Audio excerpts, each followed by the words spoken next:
Hello, everyone. This is JD Calderon. This is Indy Comics Explained. Yet again, I brought another fantastic group of independent comic book publishers. But first, please hit like, hit subscribe, share out the video, and just remember, the Oswald Chronicles currently running on Kickstarter. Got maybe another couple of hours of that, so you want to go check it out now and buy as many books as you can, because we need to keep the show running. Got artists to feed all over the world. And without further ado, we got this guy. He just finished his campaign very successfully.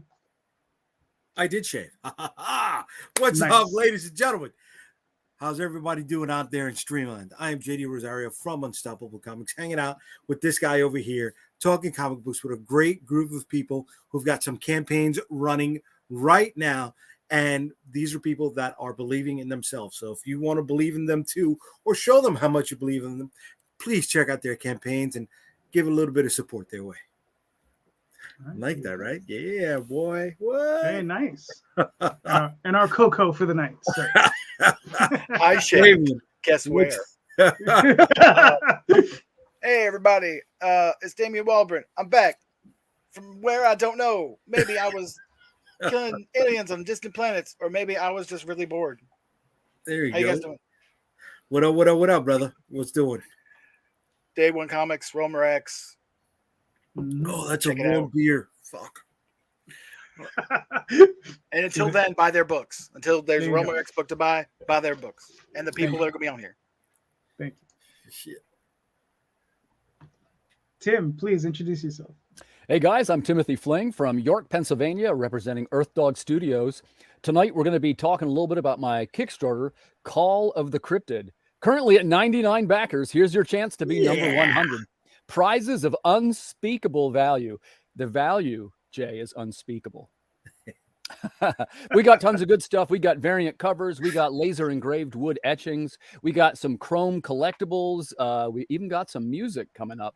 So, man, come along for the ride. Even if you just want to check it out, you can jump in the water for $1 and support the Call of the Cryptid. If you like monsters, aliens, UFOs, and heavy metal, the Call of the Cryptid is the book for you.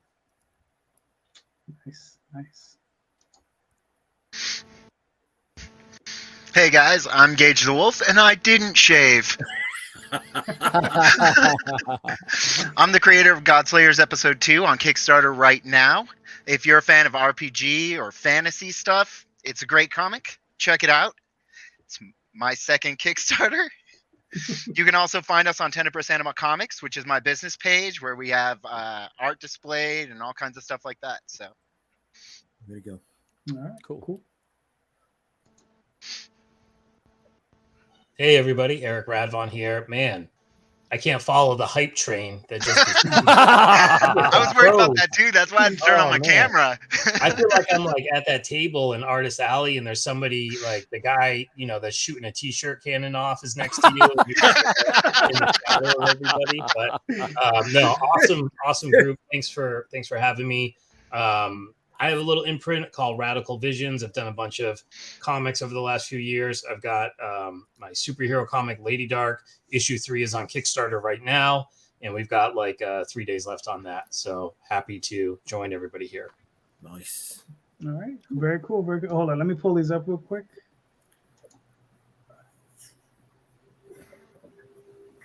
Here we go. Radmore says, yo, talk confidence on a Sunday night. Says, wow, very cool. And he says, well, we're keeping it real. There you go. All right. So, gentlemen, we're still missing a guest. I don't know what happened. He kind of fell out. Hopefully he's okay. But hopefully he'll pop in later. But I have a question for you guys. Does And it this is- involve getting a t-shirt cannon for comic book conventions? Because It might. I'm thinking about it now. Yeah. It might. But I don't know. You would get it. You would get one because you're kind of cheap. So I wouldn't think you'd get that. Fuck yeah. My I'm concern- cheap, but I'm fun. You know what I'm My saying? concern would be that I'd wind up with a lawsuit. So No, see, this is what you Dig do. somebody in the All head. right, it's like I can't believe it. It's running in my fucking head. You just wait till people are lined up outside to get into the convention, right? And you go back a couple rows by the cars, and you're like, "Oh, who wants one?" You know what I mean? So like the inertia would dissipate by the time it gets to the line. You're not going directly at them. You got to get that arc in there, that hook, right? And then I'm thinking of like the New York Comic Con, how there's that pit. I could go from the pit right to the people that are up on the main level of 11th Avenue. I'm like, yeah, oh my God, the marketing and then filming it. Oh, we're in this world, and then we can show it on people's fucking live streams and on TikTok videos. Oh, fuck, Yeah, good shit, we'll Eric. try to save you from the lawsuit. Don't do that. Yeah, I was gonna say, you gotta be careful. Isn't that how wait. Isn't that how Homer Simpson killed Ned Flanders' wife? Yeah. But imagine That would be the Jay. publicity. Yeah. The publicity. There's I no get to such murder thing. someone with my No t-shirt. such thing as bad publicity. You know what I'm saying? Homicide on, might be bad man. publicity, just a little. I'm okay. We're always I'm okay looking with. to get more exposure for the independent comic community, and what better way than man shoots off T-shirt cannon, local comic. Local idiot shoots off T-shirt cannon. Yep. See, there we go. All right. So here's my question. Is the show question, right? Yes. Are we seeing diminishing returns on Kickstarter? And if so, why? This question I had seen, it was Tyler Carpenter doing a great job pointing it out, that he sees a lot of creators stepping into the milieu of Kickstarter and not being ready for it. And they're suffering for it. And some of them are complaining, right? I tell everyone, or actually I don't tell everyone, I probably should. It says, listen, it is much better to suffer in silence because then you won't be ridiculed in public. Okay? So, but sometimes in this particular case, you know, if you're on Kickstarter and you're doing that sort of thing, you're in rarefied air, right? We're in a space where, you know, I've never, you know, I don't know what everybody's been through, but you know, I don't have any real hardships. And if you're on Kickstarter, I'm going to assume that you don't have any real hardships in your life either. And if you do, you shouldn't be on Kickstarter, right? You should be somewhere else doing something else, getting your life together, right? But that's besides the point. So, gentlemen, do you guys feel that it's tougher now than it has been in the past to raise funds? Let's start with Tim. Well, first off, what's up to Atrocity Press in the comments? Good to see you guys. I do kind of think that there's a diminishing returns through Kickstarter, and I've been very interested in What's up, Max? checking out some of the other platforms. And those are things like Indiegogo, crowdfunders in there now, right? Zoop. I know JD Rosario, he was telling me about Grindr the other day. He's on there a lot.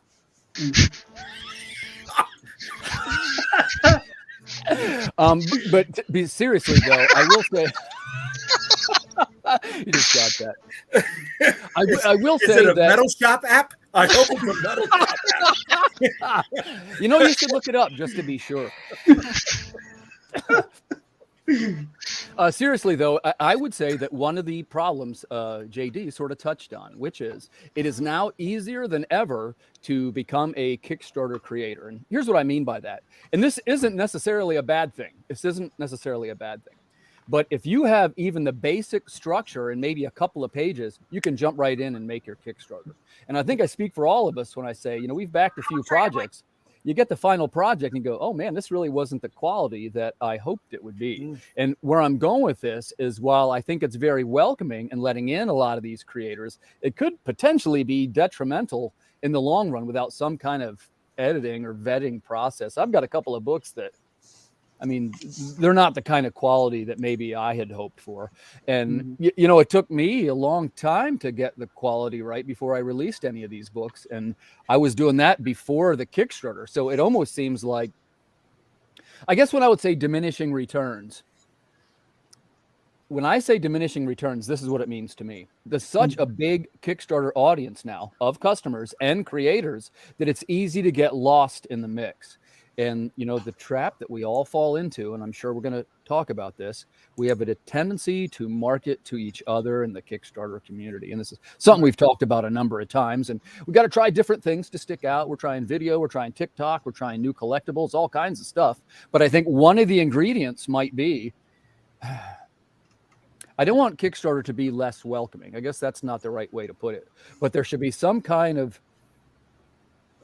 quality guarantee. Maybe I'll say that. Yeah, quality control is a tough one. They don't even guarantee you're going to get your product. Right. How about it?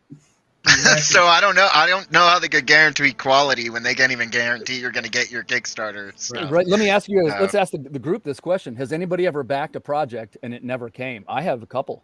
I have one, just one. I did one. It was years ago. It was like, man, maybe close to 10 years ago. Sounded like a great concept. They really sold me on. It was like a Mad Max kind of graphic novel thing, post-apocalyptic. And I think it was one of the more infamous ones. If you go to that project page, you just see a lot of angry people. I might have been on this one. What was the title? Do you want to? Gosh, I don't even remember, but they took my money and ran, and everybody else and they just never. I think the person like changed their identity and stuff. It was pretty sketchy. The whole thing. Yeah. There's a couple of those. But yeah, there was only one. I mean, which is good. But yeah, I agree on the quality front as well too. Some of these things you get, and it's like not really sure, like the maybe the full scope of the project was even really thought out before they kind of hit launch on it. I don't know. Like every Kickstarter I've backed, they've had pretty good quality of product, and they make it pretty clear on their Kickstarters. So, I mean, I've backed a few that, like, some of them were better quality than I expected them to be, you know, and they added stuff later on after they funded. So, like I said, I've only had the one bad experience. All right. Well, let's go around the table to Damion. Any bad experiences or non-funding? I had a couple. About A couple? 3 or 4. They were from the same person. Wow. Well, A glutton for punishment? It was a couple that were in the same span of time. They're what they were doing was they were doing one every, say, 2 weeks. And so by the time it became an issue, and it was like a lot of people, I don't want to say the name or their name because they're still around and they're trying to get their stuff together. So I don't want to put it bad, but I won't back them. But it was that kind of thing where it was, they did a couple in a row. I trusted a lot of the people who were working on them. Then they didn't get any money. Only one person ended up with any money, and most of it because they ended up having to pay taxes on it because they did so many in a row that they ended up, it depleted money that they had promised to others. And they just didn't step up and take the hit. Now, having almost been one of those myself, just by circumstances beyond my control, I can see the other side of it where, if you're prepared, even when you have your team together, you know what's happening. There's writing, there's art. One person, if they're in enough, have enough on their plate, can literally destroy the entire flow and kill your campaign after you fund it. And, I was in a position where I gave anybody that asked me for a refund, they got their money back immediately because it was just, I'm not that person. You're going to have your money back. You're going to get what you need. And then later came out with a digital version, having to take the workload on myself and everything and being in my name, had to, made sure I fulfilled that and created a book that I put out digitally, mainly because there wasn't really enough money to actually have it printed by the end of the whole thing. Because I was trying to be that honest about it. So here's where we are. Everybody gets what they need back. I'm not going to take advantage of anybody. And it's a good looking book too. Thank you. Nice. Yeah, I got it. So Jay, have you had any bad experiences? Yeah. I've been jumping on Kickstarter since 2013, 2012, something like that. So I've had quite a few early mishaps, right? Been a part of people that try to right the ship also and offered refunds, and some of us had stuck with it and they still couldn't get it together after the refunds. I'm not talking about Damion, I'm talking about somebody else. Well, I'm not gonna name drop, so I'm not trying to boot on you, D. Whatchamacallit. But it happens. Are there checks and balances that we have in place at this point? Yeah. We want to see if these creators have really put as much skin in the game as possible and put together a lot of pages, right? More than just one or two or conceptual design, stuff like that. But then how many of us already have generated that following and we're leaning more to those who've successfully funded in prior Kickstarters, and that's pretty much where we're going to be spending our money. So it's harder for newbies, but this also leads into the question that you had, Calderon. right? Mhm. And you know, there's quite a few people on this platform that have done multiple campaigns. They've leveled up, so to say, or they've really planted their flag in the stand, right? They've got a certain amount of real estate or certain community base that are going to keep following them through their campaign because of the quality, the consistency, the reputation that they've built up with successful, continuous campaigns. So that is taking some of the air out of the room for new people who are coming out there. I'm not gonna, Right. I'm not gonna sit here and say no, that's not gonna happen, right? But it does. But we're also competing with the entire world coming out of the pandemic, right? And during the pandemic, there was a new floor for crowdfunding campaigns, and they were lifted up because I don't want to use the term disposable income, but folks weren't going out. They weren't spending money on gas, right? They weren't spending money on travel expenses. They weren't spending money on the simple day-to-day, I don't even want to say luxuries, bullshit items that we spend money on, right? I mean, let's look at us now. Now that the pandemic is lifted, how many people are going out to eat a lot more often than they were before, right? You know, how many people are grabbing that extra cup of coffee that they weren't grabbing in the morning, right? So how many people are going to the movies now? In the last 3 months, I've got to see 2 movies. So you apply that to the macro, right? And the money's just not there to funnel back into these crowdfunding platforms. So it is an opinion. It may not be a correct one, right? It may not be the largest scope of this, but it's my opinion that that's where the money's going right now. So those of us that have planted their flags in the stand, that have generated some amount of real estate with a community that they've built, right, are making it a bit more difficult for those who are starting to come in to try to get out there and become more, unless they come in through somebody else's, I guess, legacy tree or network of live streamers. So is there diminishing return? Yeah. There are a lot of campaigns, and I'm always looking at the platform. There's a lot of campaigns that are doing lower 4 figures, right? I hit mid 4 figures right now. I've never been one of those big 5-figure campaigns, right? And this is with 19 campaigns, so it's I see it. It's not for a lack of time with new people. Yeah, hold on. Let's finish up with Tim's, and then we're gonna come back because I'm gonna start over with the question. But I just want to go through these real quick. Atrocity, well, Max says I haven't got 5 Indiegogos, 1 Kickstarter. Robert says I've lost on a few Kickstarter, but that's the game. Yeah. And Tom says I've only had 2 bads out of 50, but we were newbies. Hey, Tom. We probably just got overwhelmed and didn't actually make enough. There you go. Now, what's up, Tom? For me to answer the question real quick, I have 2 notables that I absolutely remember. There's probably a third one, but that person just absconded, was gone. But the 2 that are notable for me, one's on Indiegogo, one's on Kickstarter. Both of them are by professionals, alleged professionals. If you're a professional, you fulfill. But these are people who worked at Marvel, DC's, done work for other companies. So alleged professionals. One of them will give you a refund if you ask for it, right? And it's someone I know personally. I don't think they watch this channel, but I know this person personally. I've known them for a long time. And it pisses me off that they haven't, they've yet to complete their campaign. Second person on Indiegogo, they have recently, after 10 years, have offered everyone back their money, but they have yet to refund the money. 10 years? I might be exaggerating. Oh, okay. It might only be 6. I haven't looked. It's just like I just haven't looked.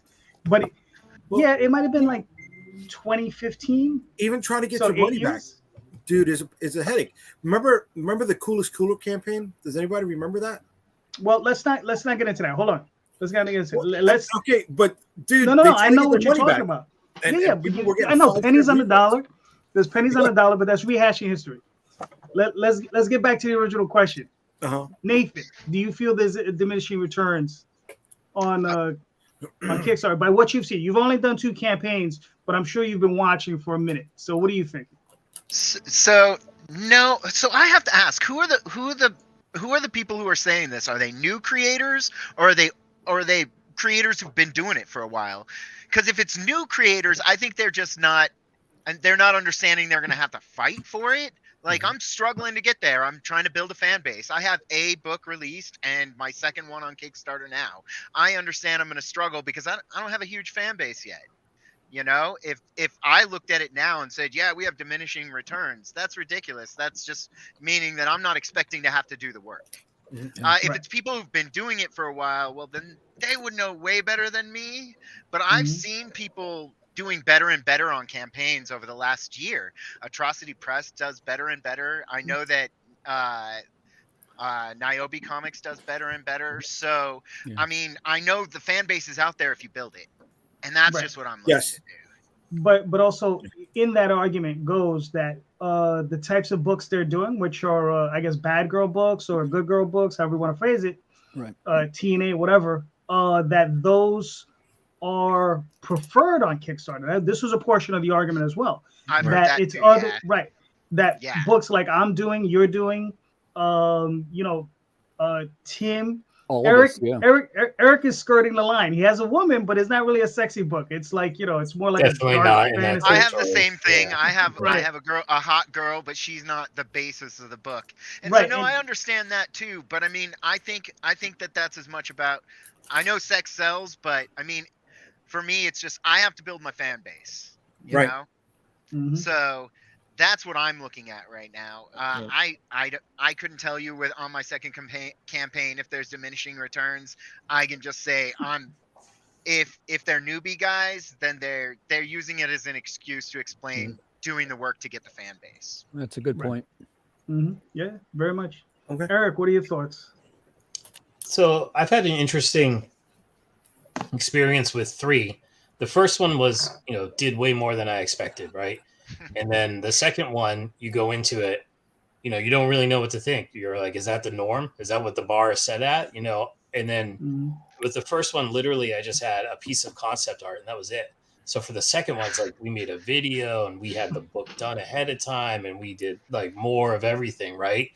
And then you put it out there and it's like, it was like a drop. It was like half of issue 1, right? And so I was kind of left thinking like, okay, is this like the normal drop off from an issue 1, just like every other comic in the universe, right? That's why the big publishers are constantly rebooting. Is this like a comic thing?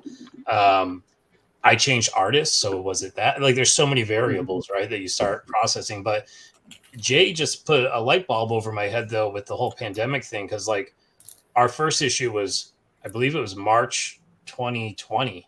So it's like right in the heat of it all. And that could have been a huge part of it, right? Everyone's at home and it just was in a more, maybe they had those stimulus checks or something and they were just spending like crazy. So that could have been part of that I didn't even think of. So issue 2 kind of bummed me out in the sense that it didn't even come close to issue 1. But then I took a big step back for the third issue and you kind of reassess, right? You sort of get out of that Kickstarter bubble. You stop looking at all those nudity driven books that have like, this guy made $700,000. Like, what am I doing with my life? Do I even want to make comics? Am I even like in tune with this audience? And then, dude, you're preaching to the choir. This is a great point. Yeah, but you know what I did is I like you get out of the kind of bubble of it all, and you just sort of look at like what you're trying to do as a creator.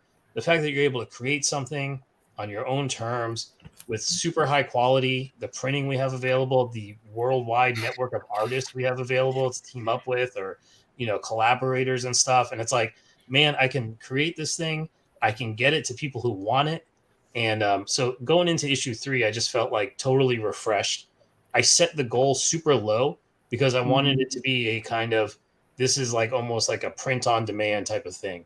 The people who want the book are going to get the book. I'm not looking at it as like, setting some astronomical goal. And for me, it made the whole thing so much more enjoyable because now it's about what it should have been about the first time, the whole time is this, creating the comic and getting it to people who want to read it. So, I mean, I've seen literally diminishing returns in the sense that issue 1, there was a huge drop off onto issue 2.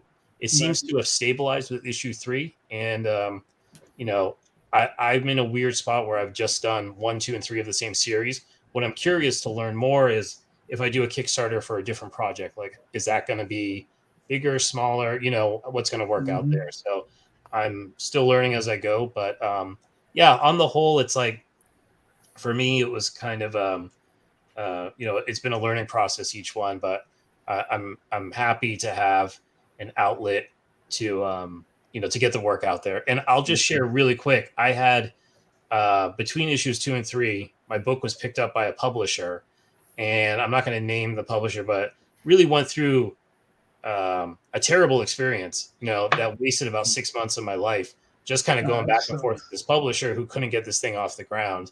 And so I was like super happy just to get back to Kickstarter and be like, I'm just making my book and getting it out to people who want to read it and who are psyched for it and want to buy t-shirts of it and stuff I don't even want to fulfill, but I got to make it for them. You know, it's like those are high margins, dude. That goes back into feeding the beast. Yep, exactly. Yeah, it's cool to just see, like, I think that's like the original like spark of Kickstarter is still kind of there. It's probably a little diluted because it's become like, you know, it's become this huge machine now, and you got people who are awesome at milking that machine. But I think end of the day, if you're a creator, you want to create something, you can, you know, find a surprising amount of supportive people out there willing to check your work out, which is really cool.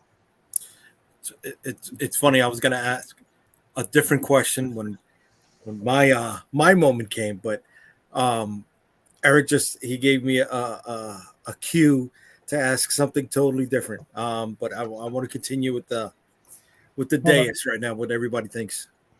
Let me pull up some of the chat. So Tom says, Kick is down from his peak from 2020 to 2021 for sure, but that doesn't mean you can't maintain and grow in this environment. True. That's true. Vic, that was me. I bailed on you on the 3:30 show. I'm sorry about that. Quick mea culpa. On Sundays now, I go to my mom's. I was telling Pops about it. I have an elderly mother who I help to care for. So realistically, I'm not sure if I'm going to be able to do that Sunday. That's 2 Sundays in a row I was down there. She lives down Stewartstown. Not to give you my personal life, but that's the reason why I probably will no longer do the 3:30 show. So look for me on Thursday nights, Friday nights, on YouTube, and with JD. Those would probably be the only ones I'm going to do from here out. Thank you. I appreciate that. Every issue seems to be half. You know, it's funny. I didn't even realize that was about. I just thought he was joking about you bailing on him. Every issue seems to half in sales, and it sucks. Well, yeah, this is very true. Then we have my stimulus check went to disc golf discs and getting wrecked. Nice. The quality of Lady Dark is amazing. I'm excited to get the rest of the series. There you go. Very nice. Thanks, man. JD Rosario, your GOAT. Yeah. You're the GOAT. God bless. Keep up. There you go.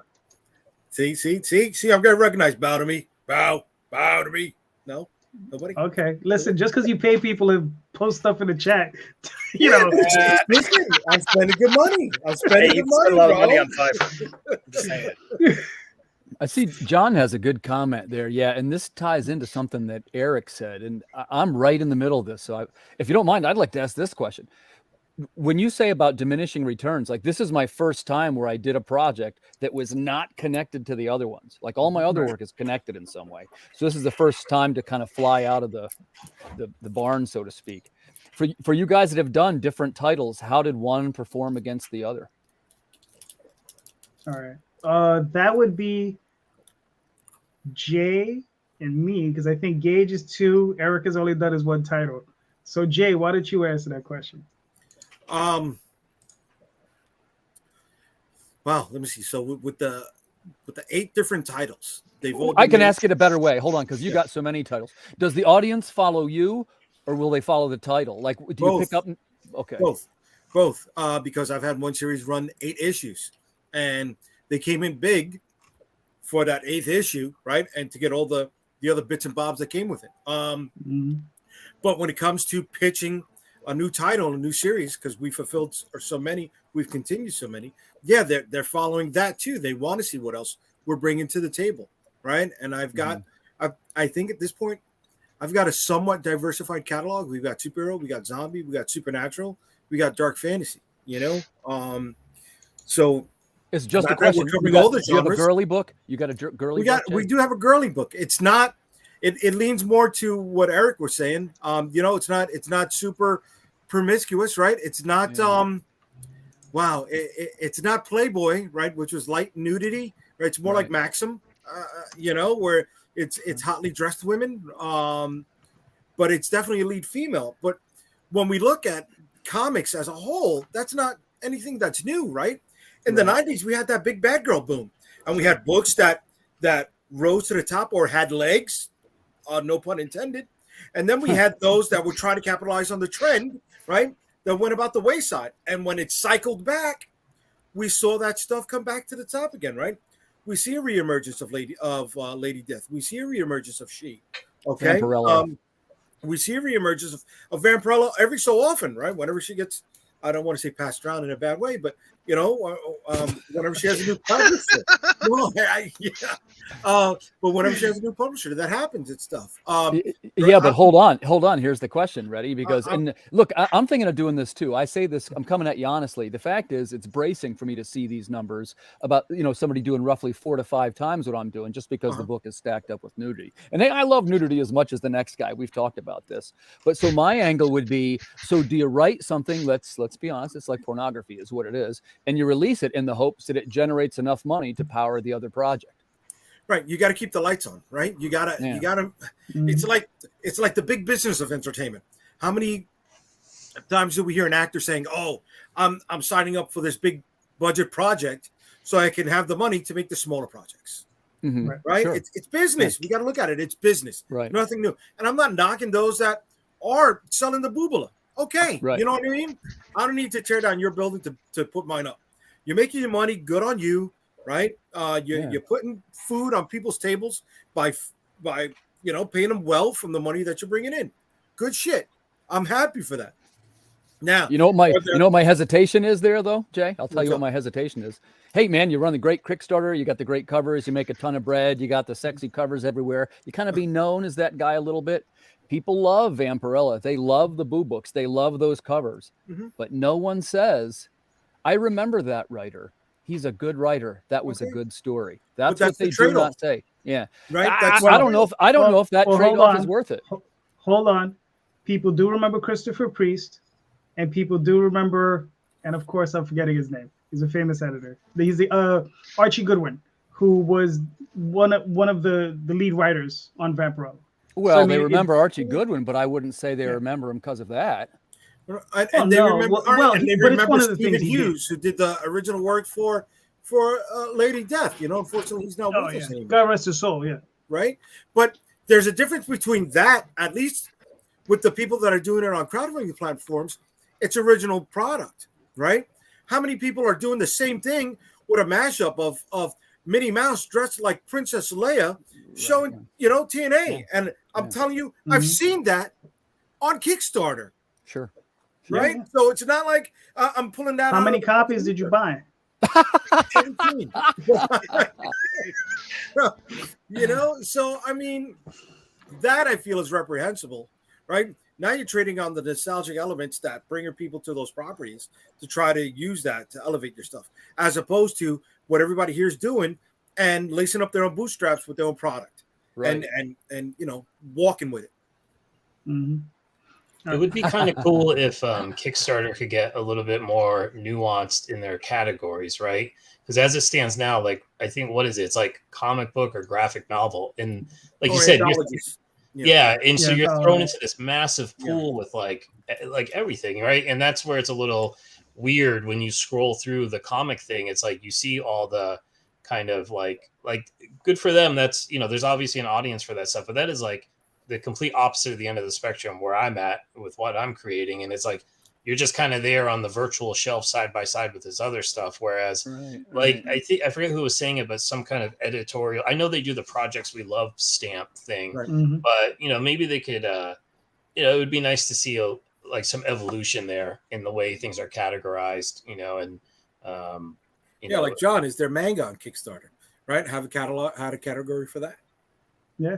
I mean, it's funny to answer the question is, I found that my audiences were following me, but I've only done 2 books. I've done Tall Tales and the Oswald Chronicles, and people have seen to flow back and forth from the 2 of them. And we've had a lot of the same, like we can match up the backers from the 2 campaigns and just from the 2 titles and just, go back and forth. Interesting. As far as the other part is, I've thought of, getting into that as well, creating another property.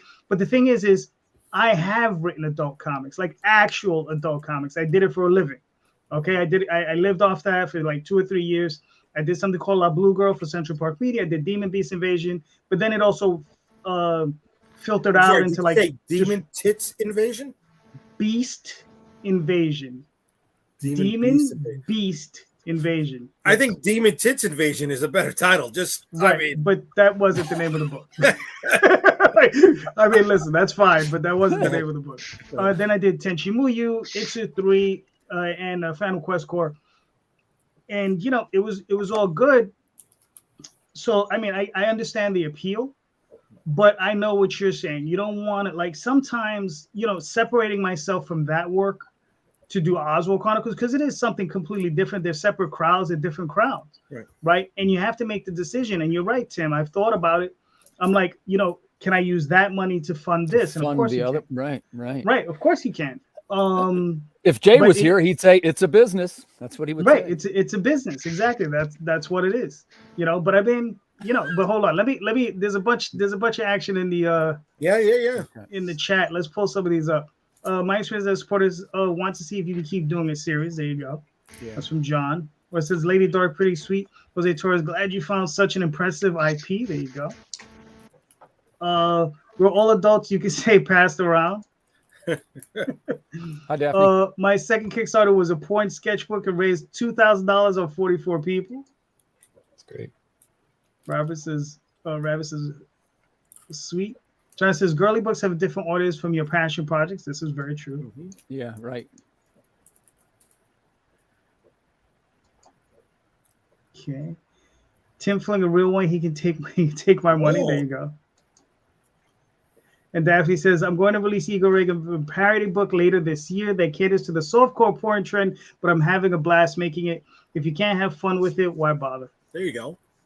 And the thing is look, I mean, the whole bad girl craze, good girl craze, whatever you want to call it. I mean, as long as you enjoy doing it, that's all that really matters. Yep. We're all creators. We're just here just trying to have a good time.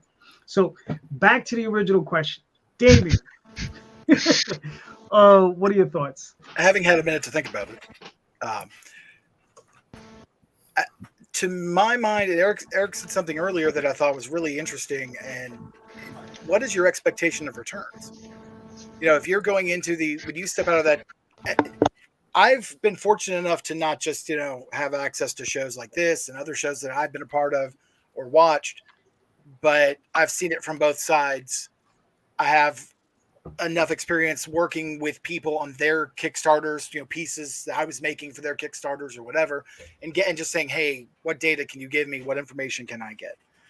And it seems that everyone has their own perception of what a return is. I mean, some people are content with, making enough to pay off everything that they've promised and making a great book and just getting that book made, maybe getting a little money to put to the next one. Some people want to pay off their car with it. What do you consider returns? And when you have multiple Kickstarters, which, some of you do, it becomes less of an abstract and more of a specific. Like you can chart it. You can see what those returns are.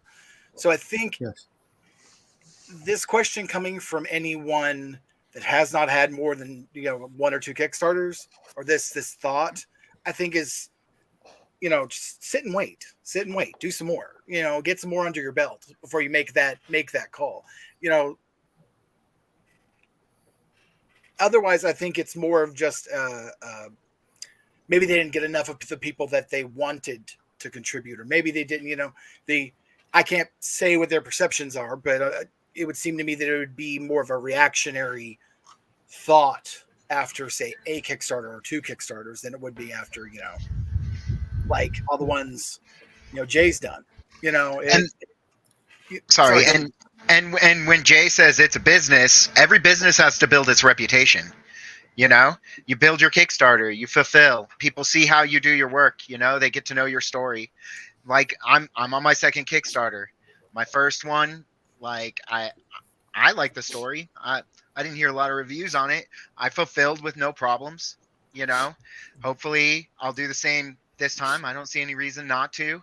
And that reputation, you know, I'll take that to my third Kickstarter. I'll take that to my fourth Kickstarter. You know, that's building my fan base.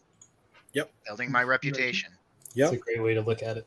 And I think that's the key to not letting there be diminishing returns is leveraging your, you know, what you're putting out and who you're, you know, how you're being perceived versus what you're getting back. You know, Right, money-wise, Damion, that's a good point. fan-wise. Yeah. And, you know, if you're, I'm saying shoot for the moon, because what's the phrase? Shoot for the moon, because even if you miss, you're floating among the stars. Sorry, I'd rather not a pillow somewhere. But the, you know, if you do that, great. But, you know, if I did a Kickstarter tomorrow and I made $500, I'd be happy because it would cover what I was making. Like, to me, that's my positive return. If I made 1,000 on the next one, then 800 on the next one, hey, is everything paid off? Did I have to hire anybody to do anything? Because I do most things myself. Right. As long as you're not losing your shirt, you're happy. Exactly. Yeah. Okay. And that's a great way to look at it, right? Some people, that's their MO. They just want to make the book. But that's right? also why I listen to you. You know, that's why I listen to you. I listen to JD because it is a business and I do want to succeed. And you all have so much experience at that, you know, when you said we're making your points earlier, I'm like, I take this as gospel. Like, this is coming from, you know, somebody that knows what they're doing, has done it, can see, you know, what those returns are on a regular, you know, consistent sort of basis.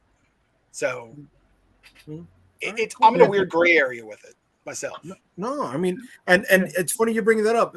Calderon, say what you got to say, brother, because I want to ask my question to what Calderon and Eric, I mean, what Damion and Eric were talking about. I was just gonna say, we love you, Damion. You crazy for listening to us, but thank you. Yeah, I gotta say that too. You know, hey, y'all stop making me spend money. That's all I'm saying. My wife gets mad at me. You see, I had to delete my Kickstarter account. I got in trouble. Calderon, I just want to say, there's already 2 points in tonight's episode to get people about me. I'm just saying, okay, gospel, and I'm the freaking God. All right, I'm just saying, bro. 2 times tonight. Listen, just like you said, just because you're good on Fiverr and you pay people to come out here to vouch for you. You know. I was gonna say, don't get a big head. Exactly. John asks, is there an audience on a manga audience on Kickstarter? That's what it's all about, Daphne. And then Daphne writes, there's a fun overlap between she's a fan overlap between Tall Tales and Igor work, but no overlap with my pure furry work, which works. So technically I have 2 different audiences. John says, my goal is to have a solid 200 backer readership. John, that's mine too. Yeah. I was going to point out, I'm not really doing the money thing. I'm going to try the 200 reader. I've heard that goal out there. Mm-hmm. Shoot for the moon. If you miss, at least you die quickly in space. There you go. There you go. Oh no. There you go. Bad God Slayers too, y'all. Nice. Thanks, BA. There you go. Oh, Thank you, Daphne put up your Daphne. link. There you go. There you go. Very good. Hashtag always promote. That's right. All right. So, all right, I want to ask everybody, is it diminishing returns if you're learning something? Right? There's no school for how to crowdfund your Kickstarter. There are programs out there, right? But there's no legitimate school that you could pay for. So you really can't quantify if you've learned something and you could apply it to your next campaign, which would help you benefit in the future, right? And when we say diminishing returns, what metric are we focusing on? Are we focusing on a financial metric, all right? Or are we focusing on what we're learning in the macro of this all to keep this publishing endeavor going? Cool. Let's start with Nathan. I'm learning everything. It's a school of hard knocks. Like, I jumped in on my first comic head first and didn't ask enough questions. And now I'm on my second one and there's still a million questions to answer. So I'm learning so much from it. And I mean, that's valuable to me because I want to keep going. So yeah, I mean, I'd like to cover my book cost. That'd be cool. That's a goal. Yep. If I can cover my book cost and get started on the next one, I'm super happy. I'm not gonna turn my nose up at twice that though either. So, but no, the value of what I've learned is ridiculous. I mean, just I'm learning to make ads and stuff like that. The effort I've had to put into that has taught me a bunch of stuff. I'm glad I took the time to learn. So I can see what Jay's saying there. Like, that knowledge is worth just as much as hitting it big on Kickstarter. Nice. If nothing else, it's how you do that eventually. Then you could write a book about it and really make some money. And I tried to do that on my first campaign. I had like what I wanted to call the author's gallery, and that was all my really crummy artwork. And I have like a notes section on my phone where when I started, so I started my first comic. I started on my iPhone 7S. I did not own a computer. Godslayers episode 1 is completely produced from an iPhone 7S. That's amazing. That's amazing. And so with my first Kickstarter, I bought a computer. I invested in my business. So Congrats, man. Congrats. So that I could open PSD files and export them as other types of files. And so yeah, congrats for real. I've had to learn a ton of stuff going on for Godslayers episode 2 and move on to the computer. And I mean, I don't know Photoshop. I'm working from Canva, which is a free program online that I really dig. There's so much to learn. So much to learn. Right. Fair enough. Erik, what are your thoughts? Yeah, no, I just love making comics is what it comes down to. And I think for me, again, it's like, it's really easy to get distracted by all the noise on Kickstarter and all the mechanical stuff. It's like you're in there, you're in the factory making the sausage, right? And I find that it's it's healthy to just take a step back. One of the things that's been been really cool for me is just to kind of like not forget about why you love comics in the first place and not lose that enthusiasm. So kind of picking up more comics again, whether it's like The Last Ronin. I've been really loving like the Frank Miller Presents stuff, the fact that Frank Miller has his own publishing thing that he's doing himself, and all the cool things they're doing there. It's just kind of like letting myself geek out a little bit and still enjoy the comics that are being produced out there. There's another book, Pink Lemonade. I don't know if you all have seen that, but I've been really loving that.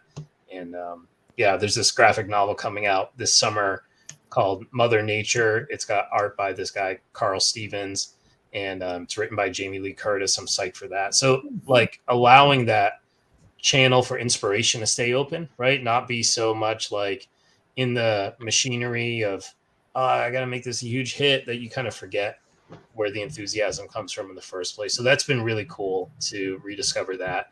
And again, it's like returns is such a relative thing. If you're looking at this to be, I don't think the margins are that great for the biggest comic publishers in the world. Honestly, it's not. I think if you talk to somebody in publishing, they would be like, go make video games or something if you want to, have more returns there. And the same thing applies to the book market too, not just the comic book market. Yeah, exactly. Like I think of like the newsstand when we were a kid, like in the novels and the paperbacks and the magazines. It's like, and now when you go into CVS or something and you see 5 magazines or whatever. So I just love that. Like I think it really hits me when I package up all those orders to send out. Right, and you slap the label on. You're like Ohio, Germany, California, Idaho. Like what? It's pretty cool. I think at the end of the day, that's pretty cool. And so I've been really enjoying it.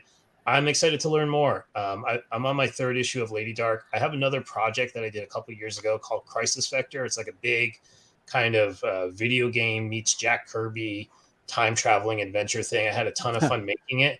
And I didn't really know what to do with it. So I'm going to put that on Kickstarter a little later this year. And I'm excited to see, JD, like you were saying, will my existing audience from Lady Dark be interested in it? It's way different. Or will it pick up new backers who are, more into that? kind of thing? Will we get some crossover effect from some video game people? I'm excited to see what happens there. And the cool thing is, this is done, paid for, on the shelf, ready to go. And again, it's just about getting it into the hands of people that want to read it. And so it's a cool way to approach it. I think that Erik, take that pressure off a bit. Yeah, think about it like stocks, Erik. Right? You want to diversify your portfolio because in doing that, you're expanding your audience base. You're expanding your possible reach. And Tim was saying that the other day on his show. How are you promoting too? Are these people seeing diminishing returns? Like, are they keeping up the same promotion? Where are they promoting? Like, I can't get any traction on Twitter at all recently. I don't know what they changed on there. Yeah, but I haven't been able to get my stuff shared on there barely at all. It's pretty broken. By my really close friends, I can get it shared, but otherwise, I haven't gotten any traction. So, I mean, depending on how the platforms are changing and how you're promoting, like, that stuff's affecting it too. Real quick, I'll just mention there's a huge wave of new platforms bubbling up. I don't know if you all saw Global Comics has a new app coming out for digital comics. Really excited to see what happens with that. Twitter is dying basically, but there's like Mastodon is growing, and there's this new platform Spoutable that I've been on and picking up followers there. And just like, it's been refreshing because I feel like as Twitter evolved, it kind of changed the way people thought and spoke. And, everyone kind of started to sound a little bit the same and promote a little bit the same. And it just became this like buzzsaw of information. And now what I found on these other platforms like Mastodon is people are speaking like human beings again a little bit, not speaking for the algorithm. And I appreciate that, and it's like, and also I think YouTube, things like this, just hearing directly from human beings and putting a face with the name is an awesome way to go. I've been watching more comic related YouTube stuff. I love the cartoonist kayfabe, all that. It's so it just kind of keeps the enthusiasm going and sure. Great answer. Sales there. Yeah. Mm-hmm. Yeah. Tim, what are your thoughts? And we're circling back to the financial aspect, right? I think that's where we left off. That's what the question was, right? Well, Jay's question. I think right. Is it right? Is it excuse me. I remember where you left off. Go for it. Yeah, it was the financial aspect of creating these Kickstarter campaigns. I got to say this the careful way, right? Because, hey, we're all a little bit different, but it's a big tent. We all belong under here, and we're all creators and publishers. And one quick thing I want to say, I think that's so cool that Nathan did it when he didn't even quite have all the tools yet. That says something about that guy. Yeah. And I kind of dig stuff like that because that's how I was. To be honest, guys, I don't even really know what I'm doing. So, I've been kind of winging it this long. And what happens, it's like a train that you get on. And when the train leaves the station, it sort of starts chugging along. And if you get enough momentum, the momentum goes toward the next issue. So that's what our 11th book or something is coming out. Or it might be, that might be 12, actually. I better go back and count. But anyway, my point is that it wasn't always done for financial reasons in my case. Yeah. And I guess the best way to say that, and this is probably going to sound wrong, but I'll say it and then qualify it. If really the money was the issue, many of us would probably be doing something else. Maybe we'd be selling cars, right? There's some kind of compulsion that we all have that says to make something. And in my case, at least, it's like it compels me to do this. Like if it didn't make anything at all, I would still do it. As a matter of fact, the first 3 I made all but 0. Yes. I think we're all part of that club. Yeah. So it wasn't money then. And at first I used to look back on my first 3 issues and I used to say things like, wow, I really wasn't that good of a writer yet. And I wasn't really too good at working the panels and, coloring. I could have chose better. You're very critical of it. Right. And of course that was before Kickstarter, or of course I hadn't used it yet. And for me, there wasn't really a financial thing that was making me do it. It was more this compulsion that I'm mentioning. But then when you move on to Kickstarter, it has this numerical goal attached to it. And I think we all sort of focus on that rather than the end thing, which I think Erik said it the best way. It's like we're making this beautiful product and really it's not necessarily, money may not be the driving force behind it. I don't know if you'd want to have a separate topic about sometimes if you're not doing it for money, You might not have as good of a product, because some of the best high dollar products are not very good, and some of the lowest one that somebody made out of love and weren't even quite 100% sure what they were doing, they're the most beautiful pieces of art that stand the test of time. So this is true. You have that aspect. But I mean, like I say, everybody, I'd love to hear their opinion. Now that I'm in it, I got to be honest, I'm in it for the money a little bit. But I did what Erik did. I was snooping on his Kickstarter. I set my goal really low this time. And the reason why I did that, is that two reasons. Number one, because I'd heard the argument about if you set the initial number low and the faster you hit it, it increases your algorithm and potentially more see it in the feed. And the speed with which you hit it determines your placement in some of the rankings. Potentially. Okay. So that was one reason to set it very low. And it was $500 and we hit it in like 40 minutes or something. Nice. But I did not receive the bump from that I anticipated that I would, at least not more of the bump than I did for my last one, which was $2,288 was the goal. They're always $2,288 because it's in the title. So I'm sorry, you learned a lesson though, right, Timothy? Right. Well, but there's a better. I going, learned two things. I learned two things, and this is goes with what Erik said, which is that I didn't have to worry about it then, and I could just make the quality product. Because to me, I already made the book. This isn't. I'm getting the funds to make it. I make mine ahead of time. This is the distribution. So whatever that number is, it doesn't matter. The book's already being lettered right now. It's going to be. You're going to have samples here by the end of the week that wouldn't see the Kickstarter money for 2 months, I guess, probably. So and what Tim's saying about that, like I got into this because I was a role player. I love being a storyteller. I've been doing that for 24 years, game mastering role-playing games every week. And I was watching other people make comics like Erik said, during the pandemic. That's when I really started following people doing comics, and I got inspired to jump into it. So just as another route to tell more people my stories. Nice. All right, look, let me run down the chat real quick. So here's the one I was flashing up. Lessons don't keep the lights on, Jay. I got something to say about that, but go ahead.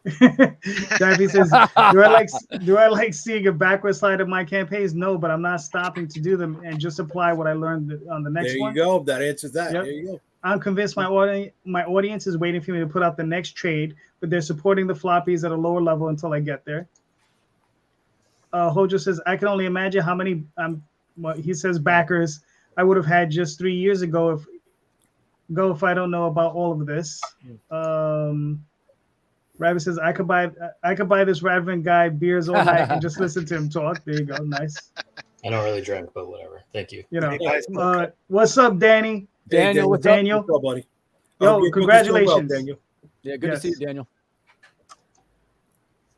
Michael says, could you put the spottable link in the comments and the link to Mastodon if that's how you spell those? LOL. Dash says, I do comics because I can't do anything else. I know how that feels. Game Master. There you go. All right. So, Damion, what are your thoughts on the subject or on Jay's question? I'll defer my position in order to Mr. Rosario because I feel like he's kind of chomping at the bit about. No, brother. Say what you got to say, baby. Say what you got to say. No worries, man. I feel like I said a lot of it. For me, it's the lessons that are gonna make me a better. The lessons. Oh, look at that. Yes, it's gonna be. See, as long as I'm gonna let you go. For me, it's his lessons. It's I mean, I have faith that at some point, and money's great, but I'd be doing this regardless. Like I'd be doing, and I have been. I mean, if I want to be real technical, I've been doing it for 25 years. Have I been doing it successfully, air quotes, compared to mainstream comics or even other bigger indie comics? Probably not, because it's all in my head. It's in books that I've made along the way. I put out an omnibus, 25-year omnibus that had like 9 books in it, and not a single one looked the same than the last one, because it was this progression of art and story going back all this time. And I did it specifically because I wanted to see it together. I want to see it all together and go, what have I learned? Where am I going? Where do I want to go? And I've just recently had a conversation with a very good friend about I'm 46. What am I doing? If I'm not going to start putting out books, what am I doing? You know, do I want that? Do I want people to see my work? So, like, for me, this has all been lessons. You know, it's been there. Some of the money's been great, but when, you know, even the lesson of being part of a Kickstarter that ended up sort of imploding, that I learned more from that than a lot of other successes that I've had. You know, how to be humble, how to give people their money back through Kickstarter, which is not easy. I mean, they make it so it looks like you click a button, but everybody on the back end has to make sure their bank wants the money, that the link, you know, their same cards linked to it, all kinds of craziness. Right. Just that process took about a month, you know, and that was literally like click a button. I didn't get my money back. Lesson learned. But to get better, I think to be a bigger success financially, you have to learn the lessons to get you there. You know, only people that were born into money don't have the experience that got them to the point where they are making money, you know? So, at least in my opinion. All right, cool. Well, for me to answer the question, as far as lessons learned, I mean, listen, to go with, I think Tim had mentioned about how, you know, we have this, if we look at it like a beach, right? And we're walking on the beach, and, you know, you might look at the beach and the sand is wet and it looks nice and flat and it looks like it's going to be even all the way, and you're just going to be able to walk on that. And then you walk on it and you're sliding all over the place, right? And your feet, you know, one foot is going a half a foot in, the other one's going 2 inches in.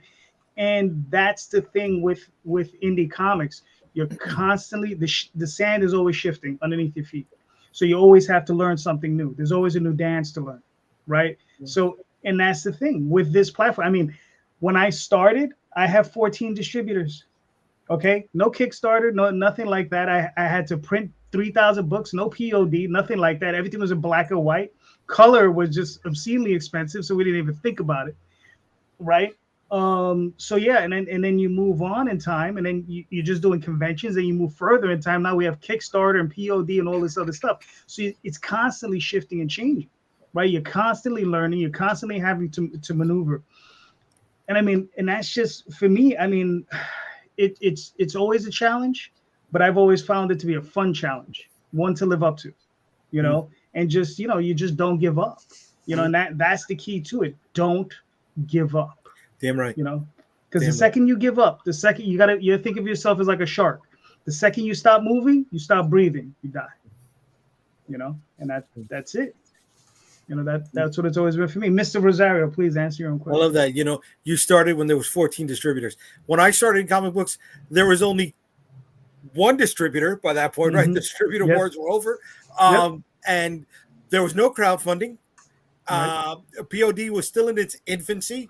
Right. The best bet that I had, because I couldn't afford big offset runs, was finding the best inkjet printer I could, and you know, doing ash cans, doing fanzines on my own, and that was fucking tough. Yet I'm still here, and you know what? Lessons will keep the lights on, because with each lesson, you're gonna learn how to get better. Right? You learn more from a loss, like Damion is saying, than you do from a win, right? You learn where not to place your financial resources and where to, so that way that can build and bring you more finances as you continue to go, right? Is it a diminishing return if you are learning from your losses? So, no, because I gained something from it. I did. I gained the knowledge on how to be more efficient with my next release, and how to keep that going, and how to reapply that into the greater scheme of it all. Right? I mean, like you, I'm trying to reach you, Calderon. Right? 35 campaigns. I've done 19. Let me say this, right? Of these 19 campaigns that I've done, 2 have failed. I will never hide that. 2 have failed. The very first one I did was shit, because I didn't know what the fuck I was doing. I really didn't, right? I made money, but I never got it because I didn't know how to reach that funding goal that I was shooting for. So I learned a valuable lesson in that one alone that kept me going all this time, right? And then somewhere in the middle, I was a cocky son of a bitch, and I thought I had this thing in the bag, right? So you know how we're always talking about that valley of the campaign? Yes. I went on vacation, and I thought it was George Foreman, right? I could set it and forget it. I had everything in place for me to keep going. Yet where I went on vacation to, there was no internet access. So I couldn't update anything. I couldn't share anything. I could not. There was no Hootsuite for Kickstarter updates, right? I'm a Hootsuite user. So it was like I was providing new activity for over a week. By the time I got back, man, there was no way of coming back out of the fire. So I learned not to take a vacation during a campaign, right? But how to prep those things. God forbid there's a time where I have an absence and I can't get to a campaign for a certain amount of days. Do I have certain checks and balances in place? Is it diminishing returns if you are learning from your lessons? No, it is not, in my opinion. Well said. All right, cool. Now, Jay, I gotta say though, you gotta step up your Fiverr game because I think I think Erik is blowing you out of here. Go for it, baby. I hope so. Thanks, everyone. No, it's cool to see, people picking up the book from all over, and nice, that carryover from issue 1 to issue 2, and it's awesome. And for me, that's what it's all about. It's just you have this weird urge to create something and won't leave you alone, and you actually can make it real and get it out into this world. And I think good things will come from that no matter what. The momentum will build, and someday we'll be big ballers like JD and Jay. So I don't know. I'll pick you up in my Maserati. Right. I don't know about big baller or anything like that, but I mean, whatever money I get goes right to my artist. So wait a second. Last night you said you had 27 houses in the greater New York area, Calderon. No, that's what you said. I heard nice. From ass. You broke 100, Erik. Good shit, baby. Yep.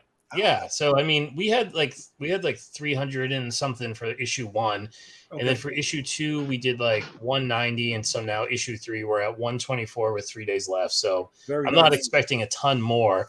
So I mean, in the number of backers, definitely you can see the trajectory is downward, but we're getting the book made, we're getting it printed, it's getting printed to the quality that I want, and that I'm proud of. I'm not dealing with distributors taking a chunk, publishers taking a chunk, missing release dates, fatiguing my fan base, going back and forth, so just having that pure control being it. And like you said, like the computer coloring, like even early 2000s, this would have cost a fortune to be able to do this. Now it's readily accessible. So pretty amazing to be able to create something close to our vision and have that holistic control over it and get it out to people. So that's what it's all about.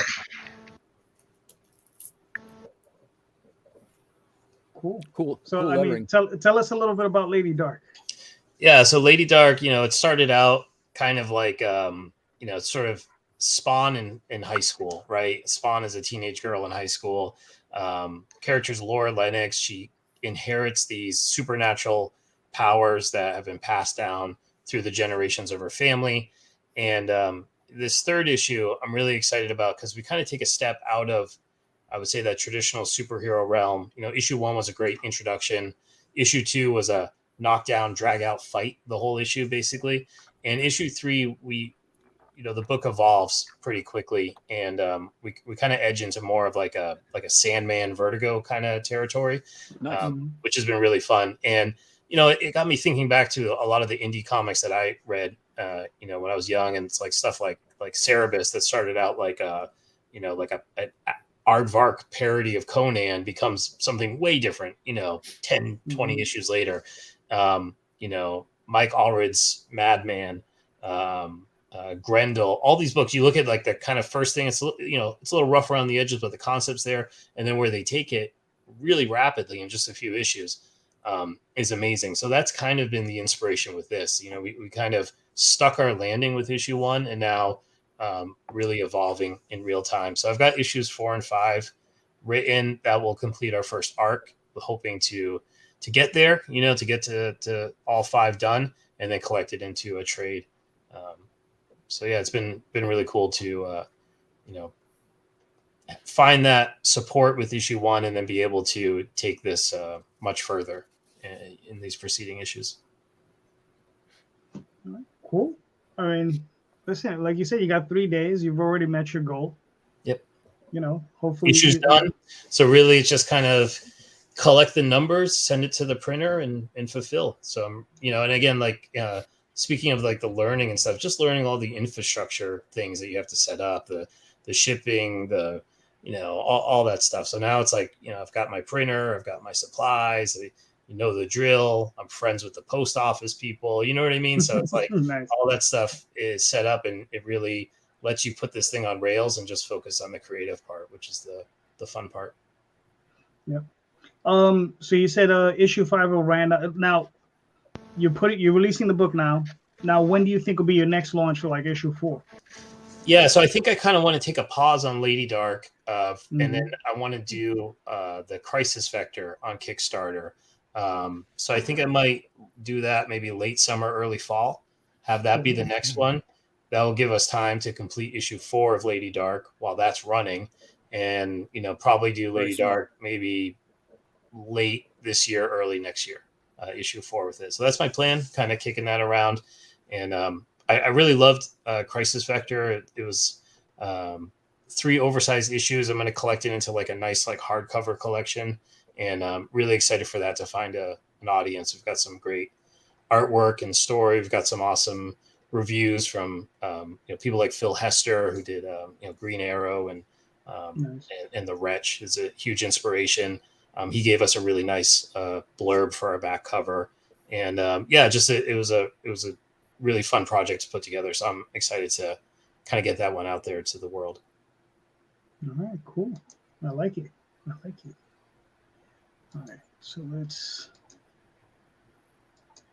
get our. All right, Mr. Nathan, are you there? I am here. Do you want me to play this video? You're welcome to, yeah. Okay.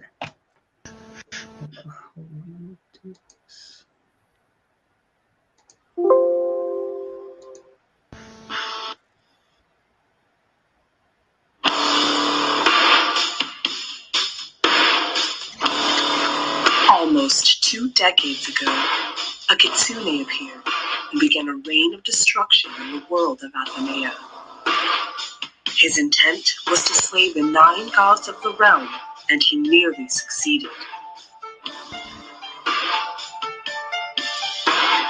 Called the Godslayer, he left many of the kingdoms of Athenea devastated or oppressed in his rampage.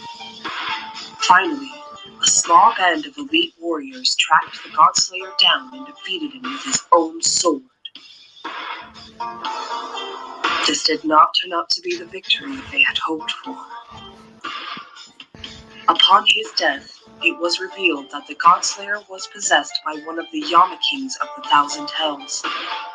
Mastema, the Yama King of Betrayal, was set free. Loosed from his mortal prison, Mastema continued his rampage in the lands of Athenea. While Mastema's onslaught has slowed since his separation from his kitsune host, his forces still draw ever closer to the last bastions of the world.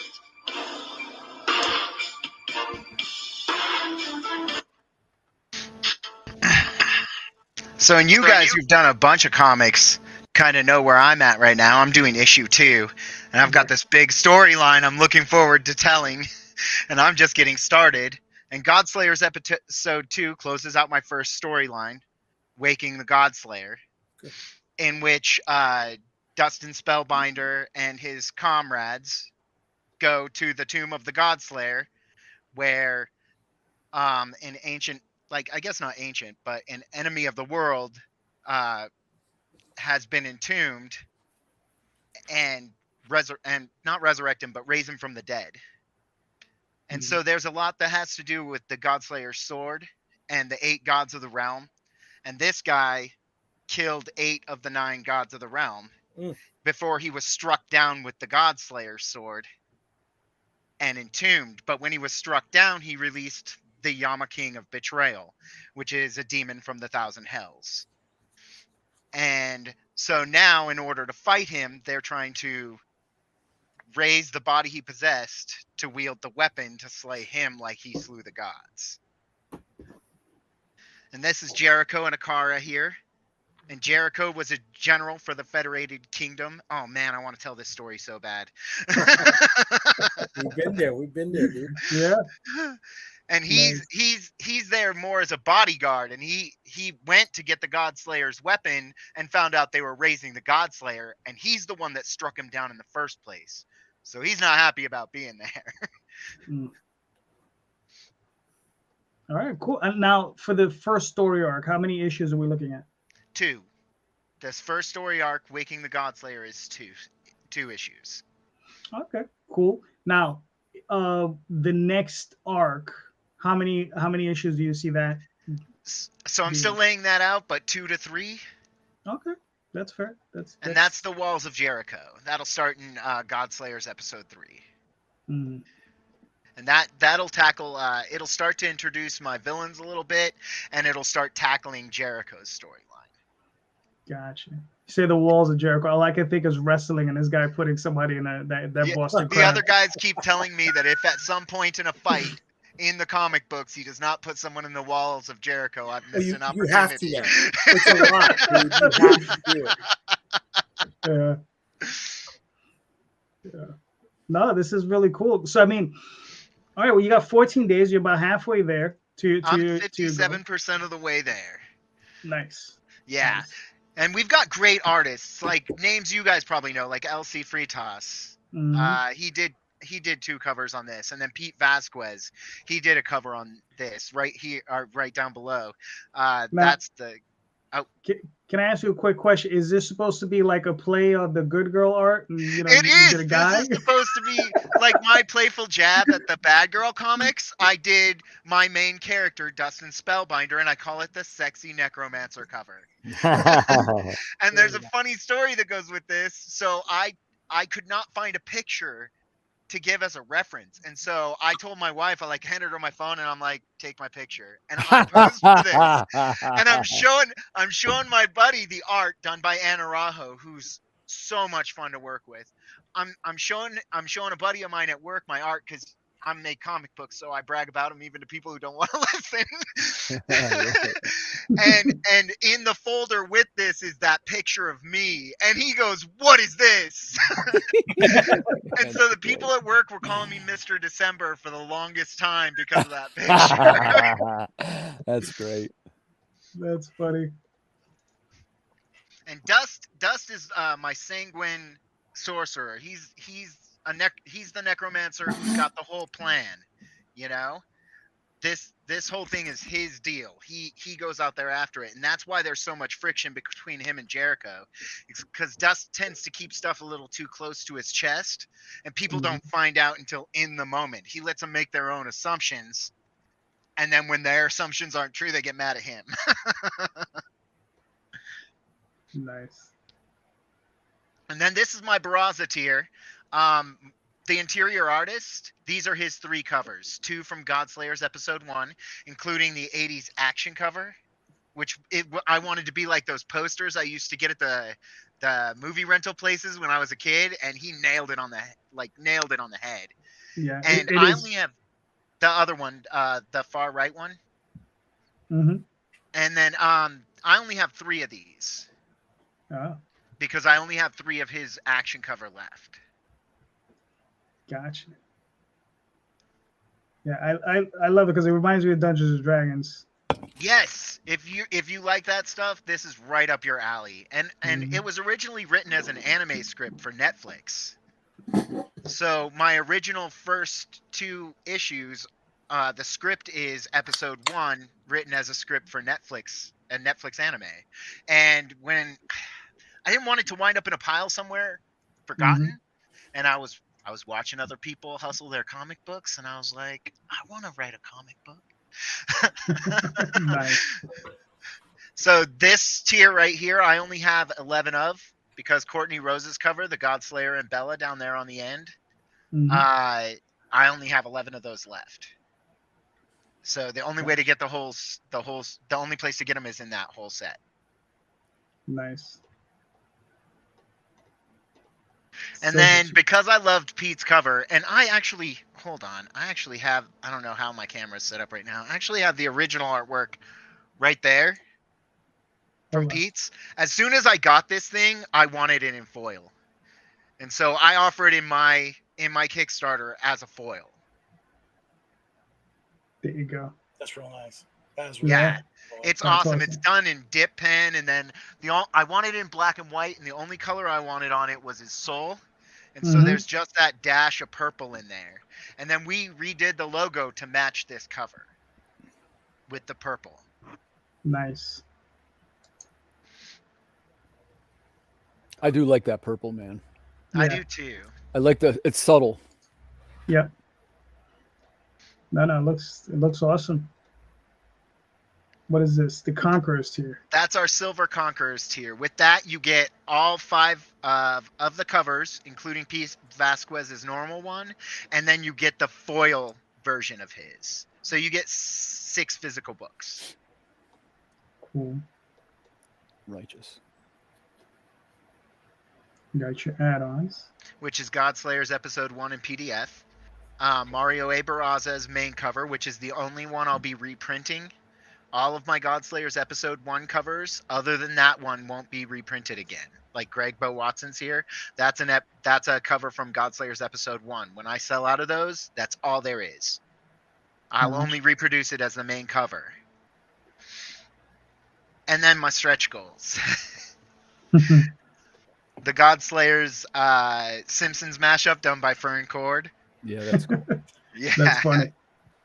I thought that was awesome. So he was doing that as like a weekend special for 25 bucks a pop, and I was like I don't want to take advantage of you, man, but could I grab 5? And he was like, yeah, grab 5. And I was like, I want to put them together, like PNG them for me so I can make kind of a cover out of them. So I have all 5 of those individually too. Oh, that's cool. And then that's this a is- super sheet waiting to happen. This is another Anne Araujo piece, the girl who did the Sexy Necromancer. This is the girl's print, which is just Bella and Akara sitting on Bella's huge hammer. And so her hammers differ in size based on how much magic she puts into it when she's looking to wield it.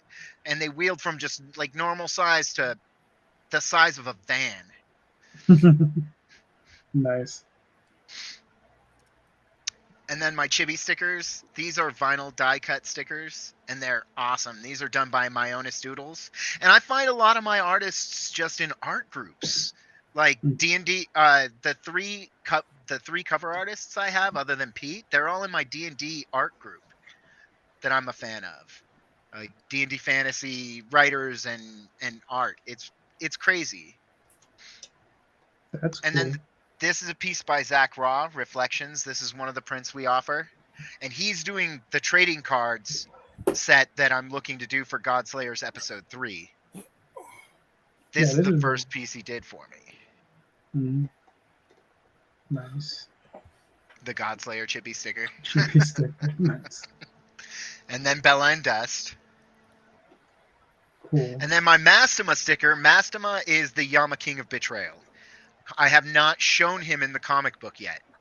Dust has his first interaction with him at the beginning of Episode 2, but it's an eyeball set in Mastema's throne in the Thousand Hells. Is how he communicates. So if we reach that goal, I'm going to reveal Mastema and give everyone a chibi sticker. Nice. And then these are my creators and artists, which is me, the handsome fellow down on the left top corner. And then Mario A. Barraza, who does the interior work, the coloring, and has done 3 covers for Godslayer's Episode 1 and 2. And then Elsie Fritas, Anne Araujo, Pete Vasquez, Myonis Doodles, Zach, and Fern Cord. And then, of course, the artists who did covers in Godslayer's Episode 1, Greg Bo Watson, Courtney Rose, I'm going to pronounce this wrong, Damion and Gwen. I'd have a harder time with her name. Gosh. And your risk and challenge. All right, cool. I mean, it looks awesome, man. I mean, you know, It looks way better than my first one because I learned a lot before this There one. you go. but that's the whole thing. You just got to Yeah, keep right. learning, keep pushing forward. That's it. And even Yeah. this, I've already learned stuff from it, that I want to change for the next one. I think I mentioned to Tim, I want to do kind of an a la carte thing with episode 3. I'll still have my cover tiers, quote unquote, but they won't be tiers. I want to launch the PDF that you buy the PDF, and then do everything else a la carte as add-ons, since they allow you to put the pictures and stuff up now. Nathan, and that way you can go I do through that. and- yeah. Yeah, and it go really through and worked. just It worked. pick I'll what tell you covers what I even want. did. I don't know. You might want to reconsider, because I even went back and I like books that were previous stretch goals of previous campaigns, things like Chrome logo books and holofoil covers. I re-released them and they sold again the second time. Yeah. Yeah.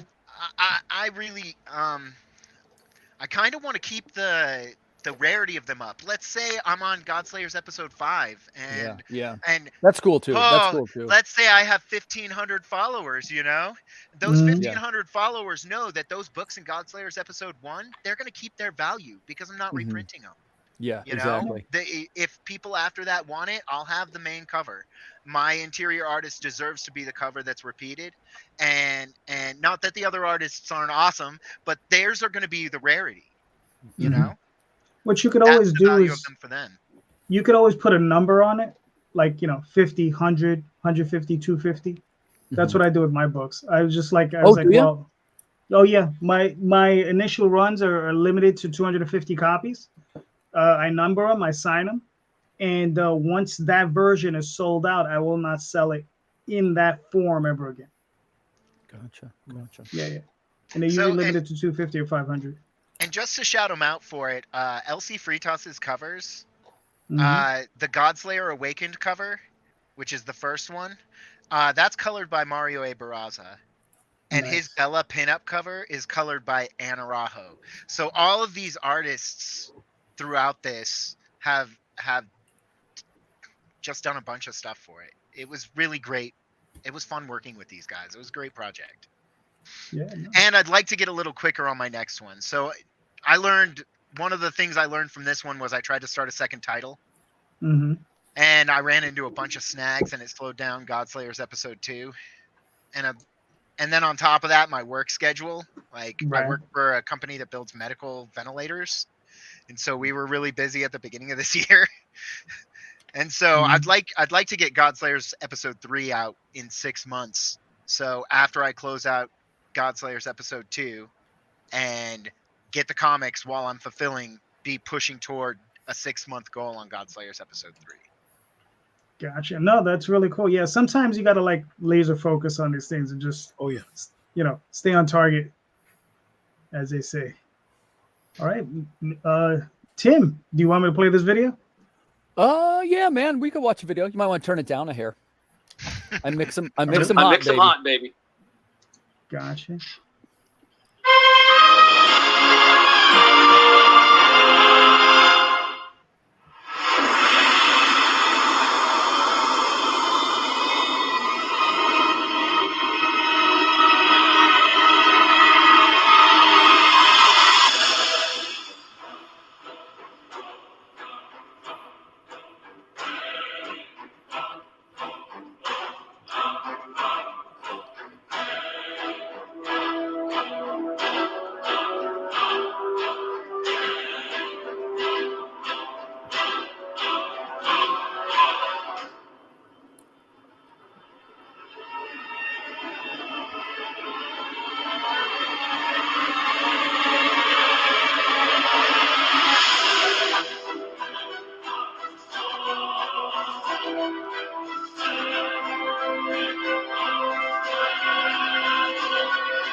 Damn, look at that. Very nice. Very nice.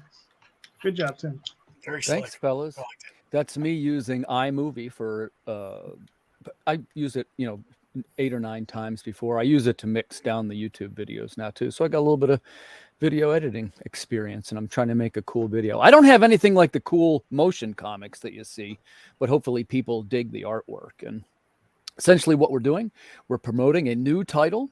Most people know me a little bit because I have this series called The Water Wars, which has a couple of offshoots, and it's been published here and there, having a small degree of success with that title. We've had 5 Kickstarters. Yeah, 5. So this is number 6. It's the new title, which is Call of the Cryptid. It is a cryptid-based visual sci-fi adventure with some keen attention to detail paid to things like panel design and some of the artwork. And to be specific, in this case, I sometimes, we're all comic book nerds in here, so I'll just lay all the cards out on the table. I sometimes frame the projects as if they were patterned after somebody whose work I really admired. And this is the work that was patterned after Grant Morrison and the Doom Patrol. The layout of the book, that's how the writing is. The layout of the book will resemble the early DC titles that were called prestige format graphic novels. They were things like Black Orchid, Arkham Asylum. That was the Sienkiewicz book with Grant Morrison. And, sort of like progressive sort of artwork in them. Now, of course, this is all done digitally, but we're searching for the panels to look like a classically painted, a little bit more of a painted approach, right? That's an homage cover, by the way. See, that's Yeah, I saw that. I really like that. Yeah, are you an homage guy? It's Fantastic 451. That is one of my favorite comic stories. So as soon as I picked up on that, I was like, "Ooh, I want that cover." Good, man. Thank you. I tell you, Damion, I appreciate that because I always want to make sure people get the homage, right? And of course, you have our character there, and it says in this case, this mystery, this monster, it was this close to being ready for this creature, this cryptid, which is also cool. But what I didn't like, I was an editorial decision. I didn't like cryptid on the cover twice. So that's why I didn't say that. But writing wise, this creature, this cryptid is a little funnier. There's the black and white issue. You can scroll down. I'll show you that quick. We have one other. This is what we call a variant cover. This will be the entire book will be in black and white. It's what we call the noir variant. And it just has the single color, which is on the cover, the shining green chrome word cryptid. That's the only color that'll be in it. And that one is designed to look like one of the 70s Marvel mags. There you got your the purple one. This fellow's Italian, so I'm going to be careful to say his name correctly. He is Massimiliano Veltri. That's Massimiliano Veltri. He did a terrific job making this cover. That's sort of like an X-Files looking we call it the declassified document. That's what it's called. And that is actually on a Tim, you still there? Hello? Damn, I wanted to hear what he was going to finish saying. Serious? He fell out? Yeah, he's frozen there. He's frozen. Look at it. Okay. All right, we'll give him a second to unfreeze. You show too much of the stuff. They start. That's it. That's true. The cryptids came for him.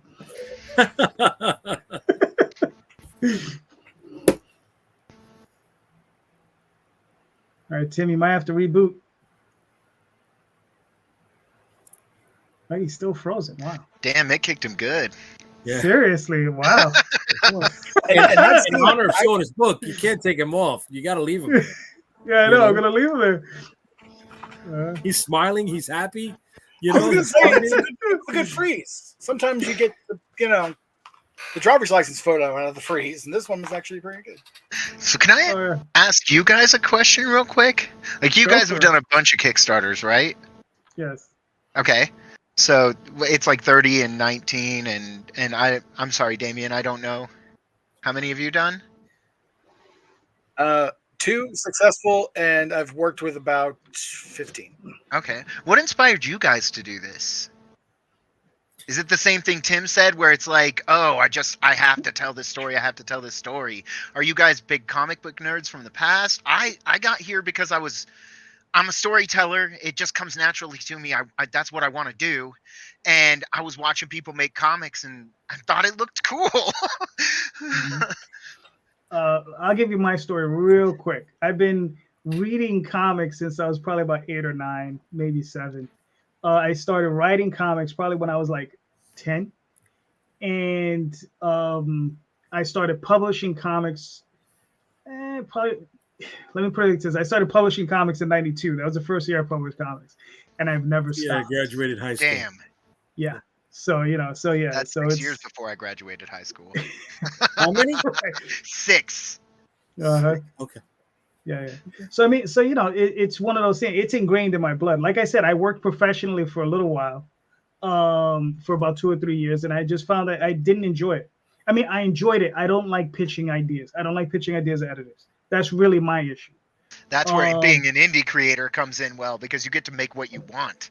That's one of the Exactly. things that brought me to it. Was like I said, I took Godslayers and I wrote a script for Netflix, and then I was like, I don't want to sell it to Netflix. I don't want them to chop it up and make it something else. Fuck I that. want it, Sell it to fucking Netflix. I want it to be my story. Well, I'd like to have my story first, so that people can Right. look at the Netflix show and be like, that sucks. It's not like Nathan's. Nice. Netflix can have it when I'm done with it. I think the aliens really did get Tim. We lost him. Shit. I think the aliens got him. To answer your question, from I can't talk. Wow. My name, my parents misspelled Damion Hellstrom from Son of Satan. So the Marvel Comics 70s comic, that's how I got my first name. Wow. That's Marvel Comics, right? That's Mephisto's son? Yes. Yeah. Okay, right. And that's where it started, and it's never stopped. I knew I wanted to be an artist when I was 3. Like, literally, I wanted to do cartoons. That was one of the first things I told my parents when I was little, was that I want to draw for a living. This is what I want to do with the rest of my life. And by 17, I knew I wanted to do comics. It did not, knowing what you want to do in life does not always make it easier. Just saying. Hold on. Back. They released them. Yeah. Oh, what happened? Oh, no. Sorry. What happened? You lost him. No, there Did you kick him? What the hell? Don't kick him, man, when he's froze. Did they return him? Nice. Yes. No, I didn't know. Did it look like I was just kicked off, or? Oh, yeah. Yeah, you were just frozen. You were smiling frozen at for a us. while, and then you were kicked off. Yeah. The cryptids got you. Okay, gotcha. Yeah. We thought You were telling too we much of the thought truth. Yeah. I wonder it was if that X-Files cover. yeah, maybe the power went off for a second. It looked okay, but I hope you didn't get probed. so yeah, I'm sorry. I guess I'll jump in where I left off. Is that There you go. Yeah. So it is basically this first issue has a little bit of a UFO background in the tale. The pitch of it is, we love to talk about our pitch, right? Which is the short version, which is after an alien encounter, a young girl gains the ability to communicate with cryptids. That is the premise of it. And it's designed to be sort of weird and sort of surreal, and has a little bit of a dreamlike quality. And it's even got some things like she's a music fan and carries her radio with her. And when the lyrics are interspersed throughout the panels and throughout the scenes, sometimes you'll hear the lyrics playing. And that's something we're real proud of, because one of the stretch goals was, of course, the band and everything is fictional, and we wrote all these lyrics because anything else would be a copyright violation. But one of the stretch goals is, which we hit, now you can read the band bio, which is in the back, and we've got their band poster and their tour info and this kind of thing. And it's written as if they're from Syracuse, New York, and they're just getting ready to embark on this world tour, which is kind of problem plagued. Getting back to the book, you can see we got a little bit of a Twilight Zone flavor, right? It's designed to be, I'm primarily known for being a sci-fi kind of guy. So this is very much along the lines of an episode of the Twilight Zone, or maybe even the Outer Limits, if you're familiar with that. It is a little bit like the X-Files, only a little bit, though, in the sense that the Men in Black are in the first issue. And so basically your creatures for the first issue, you've got the alien gray, the alien blue, the Men in Black, and Bigfoot are all in the first issue. There's a 9-panel page for it if you like the 9-panel pages. This is what I was telling you about it. Most people would refer to something like that. It's a little bit of an Alan Moore page, right? You got some symmetry, and you can weave the dialogue in and out. And that's the kind of thing that we're attempting to do with Call of the Cryptid. I guess Erik's not here anymore, but he made a good point in that let me think how he said it. It's like the craft of making it. You have to remember that it's got to be a fun experience. Like if you're having fun making it, then the reader will have fun sort of reading it. And it's something different than you'd read in a novel. Not there's anything wrong with novels. And it's different than watching a TV show. Not that there's anything wrong with watching a TV show, but to look at the coloring in that page. Yeah, you see the concept of it is, if you're into it conceptually, she's being pursued through the forest, and the lyrics, every odd panel has the speaker trying to crackle through, and every even panel has the lyrics filtering through from the radio. And essentially, I dig that. It's neat, right? And then the concept is, conceptually, it is, she can't understand who's trying to contact her or why, but spoiler, it is this thinking ape from another dimension. The creature that you call Bigfoot is the one that's trying to reach her. So it comes with some cool collectibles. There's a look at the trading card. I think these guys have heard my spiel for that, but I'm on the air, so I'll give it one more time. This is a chrome enhanced trading card. There's a 2-layer printing process by which the upper layer is chrome and the bottom layer is ink, so that it looks like you're looking at a reflective surface. So what you look there, that white part of the alien card is like a mirror, sort of like you're looking at him like he's emerging from a mirror. It'll look pretty cool when it's all done. And of course, the back is it's like a file, the declassified file. The rewards, we got the usual good stuff. We got the variant covers. We've got the Terran artifact. I'll wait, just go scroll to the wood piece. That's really the only different part that I think is. One more right there. What you got there? $68. The Terran artifact. That's the collector set. Comes with all 5 covers, including the chrome enhanced and printable holofoil. It also comes with a cool wood engraving, is what that is. It's a laser engraved wood engraving, and you can get the cover of your choice. There's actually 4 choices. You can even get some of my prior books, because I'm getting those made too. And I'm also aware of the fact that I do have some Water Wars fans out there, so it would be stupid of me to bring this out and not offer it to the same people that have been following it. And we got the other stuff too. I got a retailer tour. That's what you see there, the Engines of the Cosmos. What you got? It's $98. You ready to hear what this comes with? It comes with 20 issues of the book. That can't be right, can it? 20? It's 20. And it comes with 10 luminescent posters and 10 chrome trading cards. So it's like a full retail display. It's super cheap. And they're like, hey, wouldn't you lose a couple of bucks on each one? Yeah, it would. But here's the thing. I got 20 books going off to the comic book stores.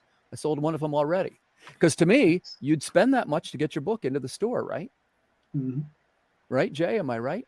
Of course. I said to myself, what would Jay Rosario do? The next thing you got, the $98 level, is the radioactive lobby card. Some of you guys know that one already. It's the same as the radioactive Water Wars poster. It's a poster printed on a luminescent paper, and the paper looks like it's shimmering, sort of. It's pretty cool. And it's on a thick cardstock. It's like it'll stand up on its own. $98. Unlock the vault. The CGC collectors. Are any of you guys slabbed books fans? Like slabs? Not too much? No. It's a little bit of a segment. I always get a couple of these each time. Hey, I'm a CGC guy myself. And I think I was telling Jay this. You can pre-screen them because there's people that collect these that they want to collect the 9.8s, you see. Yeah. So what you do is you'd send a stack of 15 as a pre-screen and say anything that doesn't pass, they will just send back to you and you're not charged. Yeah, so if you send 15, you're pretty much guaranteed to get 10 9.8s. As you may have guessed, something in a 9.2 or 9.6 is not going to be really worth anything to a collector. But the 9.8, there are people that collect only that. It's a CGC collector. So, hey, man, unlock the vault. Jump right in. I've got something like 11 choices, and there's no upgrade. If you want to get a cool cover, there's no charge additional, So it's a good deal. Arusa Pelosa, $148. That's every book that I've ever made with a cover designed by my pal, Erwin Arosa, who he's not just my partner. He's really my friend, after this many years working together. We've been working together for 3 years on these books. So this one that you're looking at today, The Call of the Cryptid, 2 years in the making, just for the first issue. 268, The Psychic Vision. That is a custom art commission designed by Erwin. And we've done these before with some success in our campaigns. Done everything from, one guy wanted somebody from the Narnia universe. And then the other one was, last time we did the one from Thundercats, Lion-O. It was Lion-O. Yeah. Mm-hmm. 488. This is my highest one yet. You ready for this? That's The Fate of the Replicant. We've done the drawn in tiers. what I mean by that, we take a digital likeness of you and represent it in the book into a very recognizable likeness that anybody, even flipping through the book casually, will recognize you instantly. But the reason for this one, the reason why it's more, it's $4.88. It's pricey, right? You are an active part of the story with lines, and a plot point turns on you. And you'll be drawn in. I'll tell you what the spot is. You're the principal at the school that gets into the argument with Cadence that sends her running out the door. Could be a man, could be a woman, could be a person of color. It's open to anybody that would like to join that. $4.98. The next one, It's Dangerous to Go Alone. Take this. I've done a couple of these too. Each time I've got a couple too. Essentially what it is, I do 6 Zoom sessions with people that are looking for a way to publish their book. And it tends to be things like creators that are just getting started and maybe just need that extra little bit of a, I guess I'll say a coach in this case, because I don't write the material or anything like that, but it's me picking up the things I've learned, and I can show them right to not only to how to make the Kickstarter, but how to run it through the print order. And you'll have the books in your hands when you're done. We've done this twice now. It's a little bit like a little bit how I was taught, sort of like a bullpen. You come in with the idea, we make a script, we look at some layouts, it goes to pencils, we look at the inks, it goes to colors, and then onward into lettering. Nice. Kind of a fun experience. Stretch goal, got a couple of these unlocked already. I was trying to update it while I was on the air here with JD. First up, we got the emblem designed by teen sensation Aaron Dowen. This is also going to be a t-shirt if we go a little bit farther. It's got Bigfoot with the luminescent inks. Reach the Stars, one of our things we do for our books. We include what we call a Chrome enhanced map. We're a bunch of map nerds over here. As most of us in this room probably already know, because we know a little bit about cryptids, right? Cryptids aren't actually from planet Earth, but they're from the adjacent dimensions. And this map will give you the indicators of where these creatures have come from. Best of all, it'll be in Chrome. Nice. The next one, Unleash the Metal. That's what I was telling you about. And this, I got to be honest with you guys, this is the part that I'm the most proud of, because now I get to write this bio for this fictional band that we've created. And they're sort of along the lines of, if you like things like Kiss, AC/DC, Motley Crue, Iron Maiden, if you think all that stuff's cool, you'll be able to read this in the back of the book and it'll ring true with you.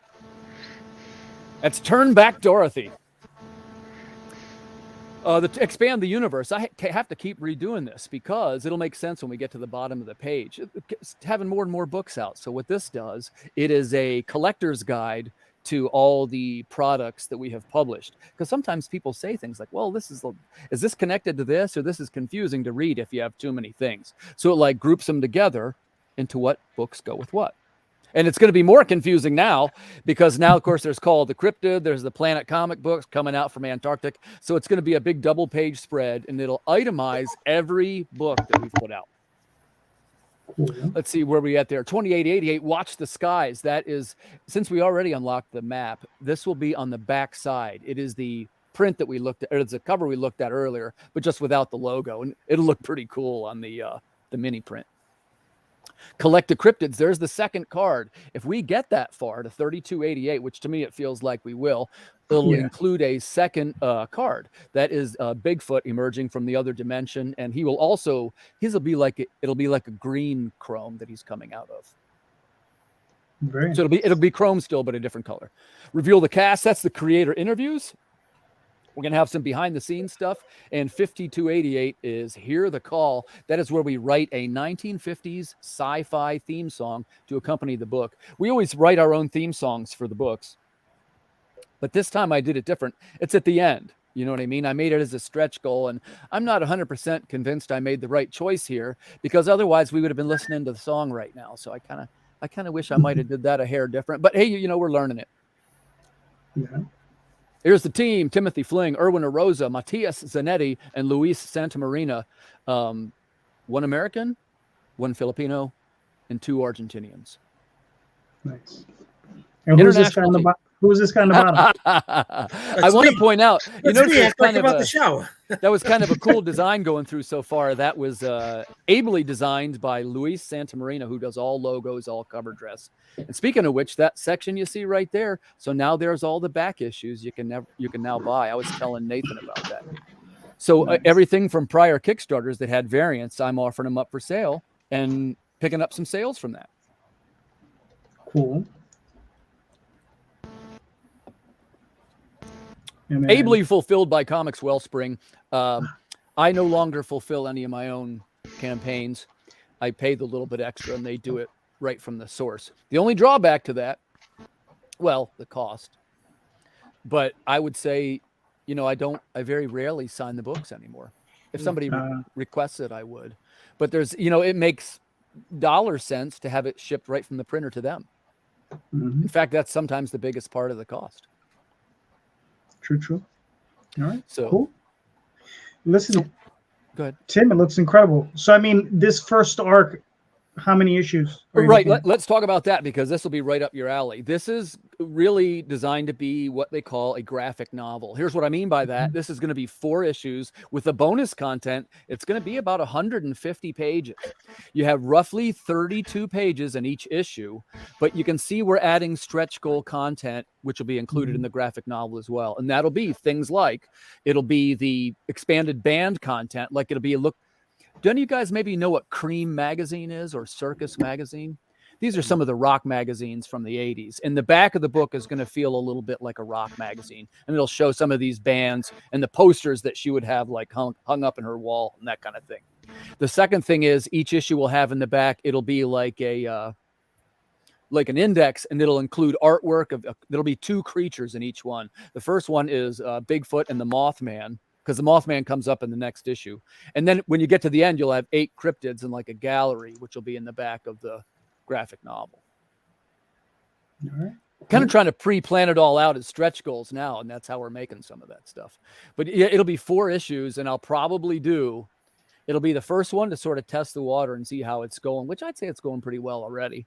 And then number 2 and 3 I'll do together.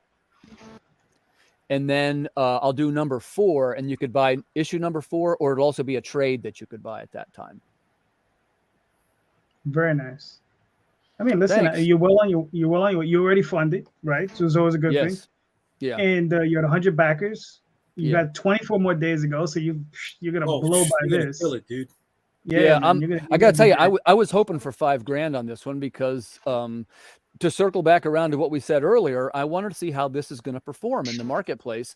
And I didn't really know. Like, I've got a little bit of a following, right, because of Water Wars, but not like a gigantic following to where they're guaranteed to follow whatever I'm doing.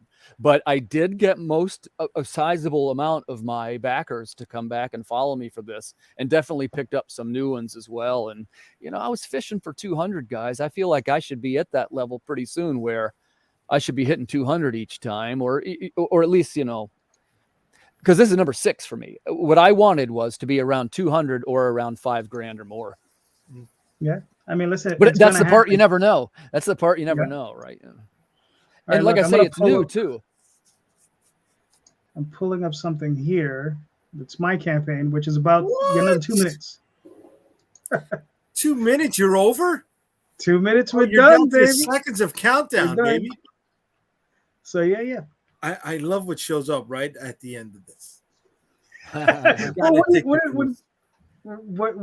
What? So you can kick my teeth in? Now, what's funny about this one is that this campaign like didn't necessarily get to where I wanted it to get to, right? But I've been experiencing that with trades, because that's what this is, a trade paperback. But the thing is with the trades is that every campaign that I release with the trades, I sell more of them. Oh shit! Wait, I gotta pull out. I got 70 seconds to do this. Thanks, Jay. Thanks. You're definitely a good human being. You know. I jumped in too. Oh, I thank made it. I made it. But yeah, I'm but lucky I mean, 90.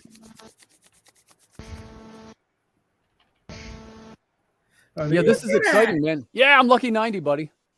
Thank you. Very Thank you. nice. Hey, and thanks for sharing this moment with us on the air, JD. Oh yeah, listen. I mean, you know what's funny? I was like, okay, let me see if I can get this in right at the end of the show. You know. It's just like, and the funniest thing about it is, you know what I've been doing all day today? Waiting I've for been it to end.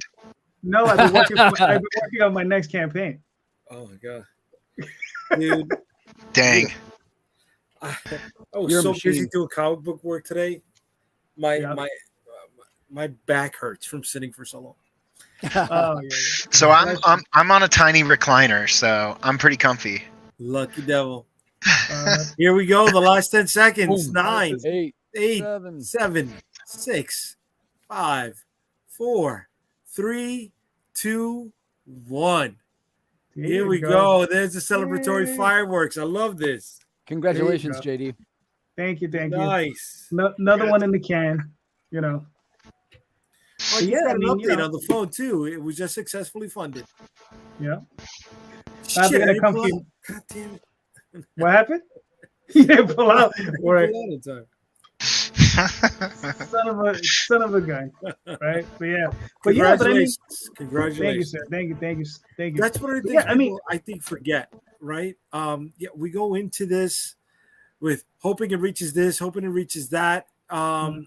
You know, all these goals that are set, that are public, all these goals that we have that are personal, that are hidden. Yet, I mean, breathe for a second. You know what I'm saying? Mhm. Yeah, Because enjoy the you moment. just put together something that not everybody can do, not everybody can do repeatedly successfully. So Right. congratulations, bro. Thank Yeah, you, sir. man. Thank you. Appreciate that. Yeah, I mean, look, this is like I said, I've been it's funny because it's weird, man. Is like I do the trades, right? I expect them to do better than they do, but they never do, right? But every subsequent campaign, I always put the trades on, and they always sell more. And I'm like, all right, so I guess the trades will just keep selling on their own. You know, which is listen, I can't really complain, you know, too much. Good. You know, my thing is because look, like Tim was saying, I don't do it for the money. I do it to have money to finance the next thing. Gotcha. You know, it's always Yeah, it's totally, just man. always a revolving door for me. It's like I get the cash in, I hand it to my artist, and you know, the stuff just keeps coming in, and that's why I do it. You know, I'm not doing it for the money either, but not because I'm choosing not to. It's because it's not flowing in the way I wanted to. I want to do it for the money. If anybody wants to call me a sellout, I got no fucking problem. I will sell the shit out of it. Yeah, That's great, man. fuck That's great. yeah. No problems. yeah. So hold on, we got one last thing. We got a few minutes left. Damion, do you have a question? Yeah, Damion. Why? What do you mean? Why? Because you're here, sir. You're the co-host. You're supposed to have a No, question. no. I at mean, least that's one. my question. Why? Why? what's- What? Anything. What's the meaning of life? Oh, I got it. What's the meaning of I got life? it. I got it. Comic books, Okay, indie in comics. 5 words, in one sentence. What's the meaning 46. of life? Oh no, I'm sorry. I'm thinking about the Hitchhiker's Guide to the Galaxy, right? What was it? 46, 76? 42, I think. 42. There we go. 42. And when he said why, my answer would be why not? Thank you. Oh. That's the only correct answer. And I gotta ask Tim, like Tim, you're super into like the music scene and stuff like that. You got Yeah, I radio do. announcer voice. Like, Yeah. did you ever do that in the past? dude. No, You sound like a radio personality. I get that a lot, and it was, of course, I try to, you know, when you come on these things and you pitch your book, man, you know, actually Jay said it better than I did, which is, you know, you got to be the huckster out there, and you gotta sing the song, right?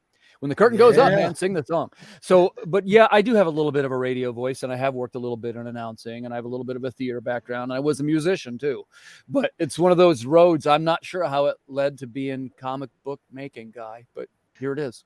Yeah. Yeah. I just noticed that the whole time he was doing cryptids, I was like, he sounds like a radio guy. Yeah, Yeah, and that's- to be honest with you, I was doing it intentionally there. Because you know the truth is well, hey, you know, we love talking about these things, right? And we love to talk about the different ones. And I am still in the stage where I'm learning my spot in the whole thing. And what I've been trying to do, and JD and Jay both know this, is try some different stuff this year. And by different stuff, like I'm doing TikTok, I've got this YouTube channel, I'm doing 2 live shows a week now, and it's all about this branding, right? And it's, you know, every time you're trying to work in the name of the book and you work in the name of the publisher. And now we do this thing, we run the feed live through my website. So even if it's all starting to interconnect, right? And I didn't necessarily want to like there's people that are so much better at doing the shows than I am, because there's a lot to that too. Oh, yeah. One more spin and plate, right? You got to know how to put the graphics up and the Kickstarter and play the video, and which, by the way, I'm learning that too, and God bless America. But what I'm saying is I want to find a way that I can jump back and write the next book. So I'm glad to be able to do it, and I'm grateful about all these wonderful things. But at the end of the day, I'm a writer. Like, I'm kind of just doing this other stuff to get people to notice the book. Yep. Yeah. I think Yeah, that JD's right. You have to, because you got to get your message out there, you know, and how you do that. Everybody's thing is different. You guys using TikTok? No. No. No. Who said yeah?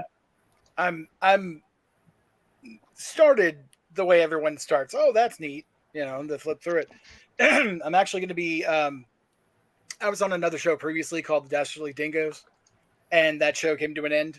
So I've decided I'm going to do like 3-minute spots on TikTok, probably starting at around the end of the month. Gotcha.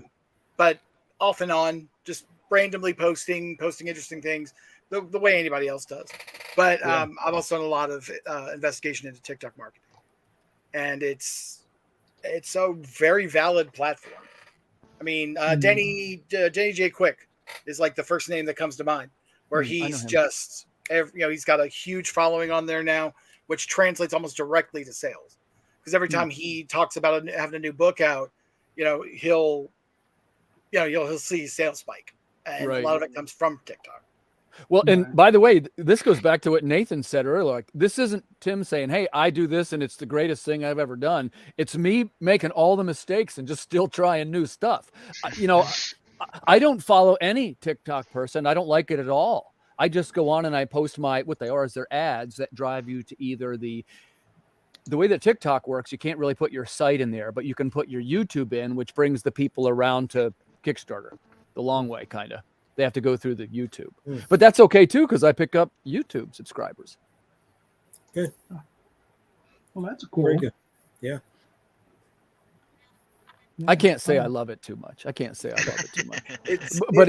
it's we gotta try new things, right? And it's things like, how do we engage with the audience, and how do we got to build our own. There's way too much cannibalization. We should be somehow teaming up, kind of like we're doing right now, stuff like this. Yeah, I mean, look, it's important, I think, for all of us to reach out in the community and like support one another and help each other out. And it's funny to get back to the original point of what Tyler was originally posting about was, the whole thing about diminishing returns. But it's more because his whole thing was like, you need to go out, find your audience, try to find who would really be interested in your comics, right? Because we already know there's a huge grouping of people that love breasts. I'm one of them. Right? I love it. Right? I mean, right? So I mean, we know there's a very large community there, right? And they're rabid, right? And good for them. You understand? And they're collectors. They're collectors too, right? Yeah. And I mean, maybe that's not stuff that sings directly to us, but our communities are there. They're going to be people who want something a little different. They don't necessarily want that. They want something a little different. And it's like, to Tim's point, what you were saying earlier is, is that stuff going to last, right? Is that stuff going to test, the test of time? Is it going to survive? Right. Who knows? Maybe it will, maybe it won't. I said, it'll cycle. Yeah, it'll cycle through, right? Lady Death for a while was gone. She came back. She was gone, came back. All these other things, everything will cycle through. But I mean, look, I'm still here. Jay's still here. Tim is still here. Nathan, you're here. You'll still be here. Damion, doing the Not thing. only am I here, I'm here with the majority of the content that I produce being superhero content. So I love when people say, "Oh no, superhero content is only by the big two," and fuck up. Yeah. But you've also branched out into doing zombies. You're doing some mystical stuff. We have. It's a greater shared universe, and diversifying the catalog of content that we put out there is just going to funnel people back to everything that's out there under my brand. Right. So there you go. So, all right, gentlemen, we made it to the second hour. All right. So let's do the thing. Greg, I mean, Nathan, please. I saw Gage, and I was just like, all right. Yeah, Nathan, Gage, Nathan, Pledge. I've got the Uh-huh. names. There you go. I'm Nathan Johns. I'm the creator of Godslayers Episode 2, live on Kickstarter for another 16 days. And so come back us there. You can find me at Tenebrous Anima Comics on Facebook. That's my business page. And we have, we're starting to show off art and promote Godslayers Episode 3. And then you can find me all over on Facebook sharing everybody's stuff as Gage the Wolf. And you can find me on Twitter as at Gage the Wolf. Nice, cool. Timothy, where can they find you and your work, sir? I'm Timothy Fling from Earth Dog Studios. The easiest way to find me, well, typically these days it's Kickstarter. I got Call of the Cryptid over there right now, or I'm on YouTube also, and they have what they call a YouTube handle now. I'm at Timothy Fling. All right, nice. Damion, where can they find you and your work, sir? Can I get a 1 for a second? Can I get a full screen on me? Hold on. Yeah, he doesn't know that. You gotta get specific with Calderon on this. Exactly. Listen. You don't hear what I'm doing. We'll talk later. I got other stuff coming. We'll talk later. Go buy these. Get down there and Kickstarter. The links are right there. Why are you waiting? Don't wait. Go buy them. They're great. You just heard all this. Why are you waiting? Just go do it now. Yes. I'm done. That's it. That's it. Great. All right, cool. Oh yeah. Omniversal.com. Are you Omniversal.com? David, I didn't notice it till we went in full screen. You got a little boogie. You got a little bear in the cave. No, I'm just fucking with you. I just want this if I get to make a move.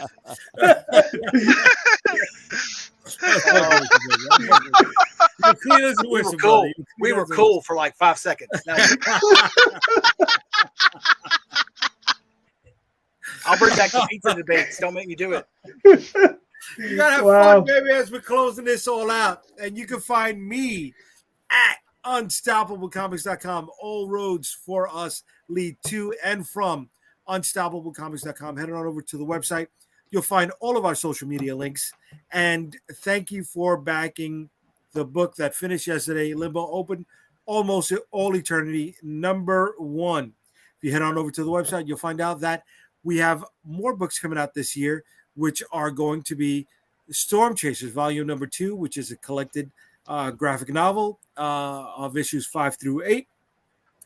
Then we'll be heading back to Limbo, Open Almost All Eternity, #2 in July. And then continuing on with Shield of the Interceptor. He's coming back, volume 2, issue #1 in September, all on Kickstarter. Very nice. Very nice. And I'm JD Calderon. You can find me here just about every Sunday. Twitter, Facebook, Instagram, all of the JD Calderon, DeviantArt, all that stuff. Also, check out the OswaldChronicles.com, TallTalesOnline.com. Just finished the campaign. Thank you to everyone who supported and backed it and all that good stuff. Congrats, and, JD. Congrats. Thank you, sir. And I mean, listen, that's the 30th of many more to come. So nice. Thank you so much, everybody. You guys are all awesome. And here's another thing. In the show notes, everybody's links are in there. Click on those links. Go buy some books. And just remember, everybody, read more books, especially ours. So have a good night, everybody. Good night.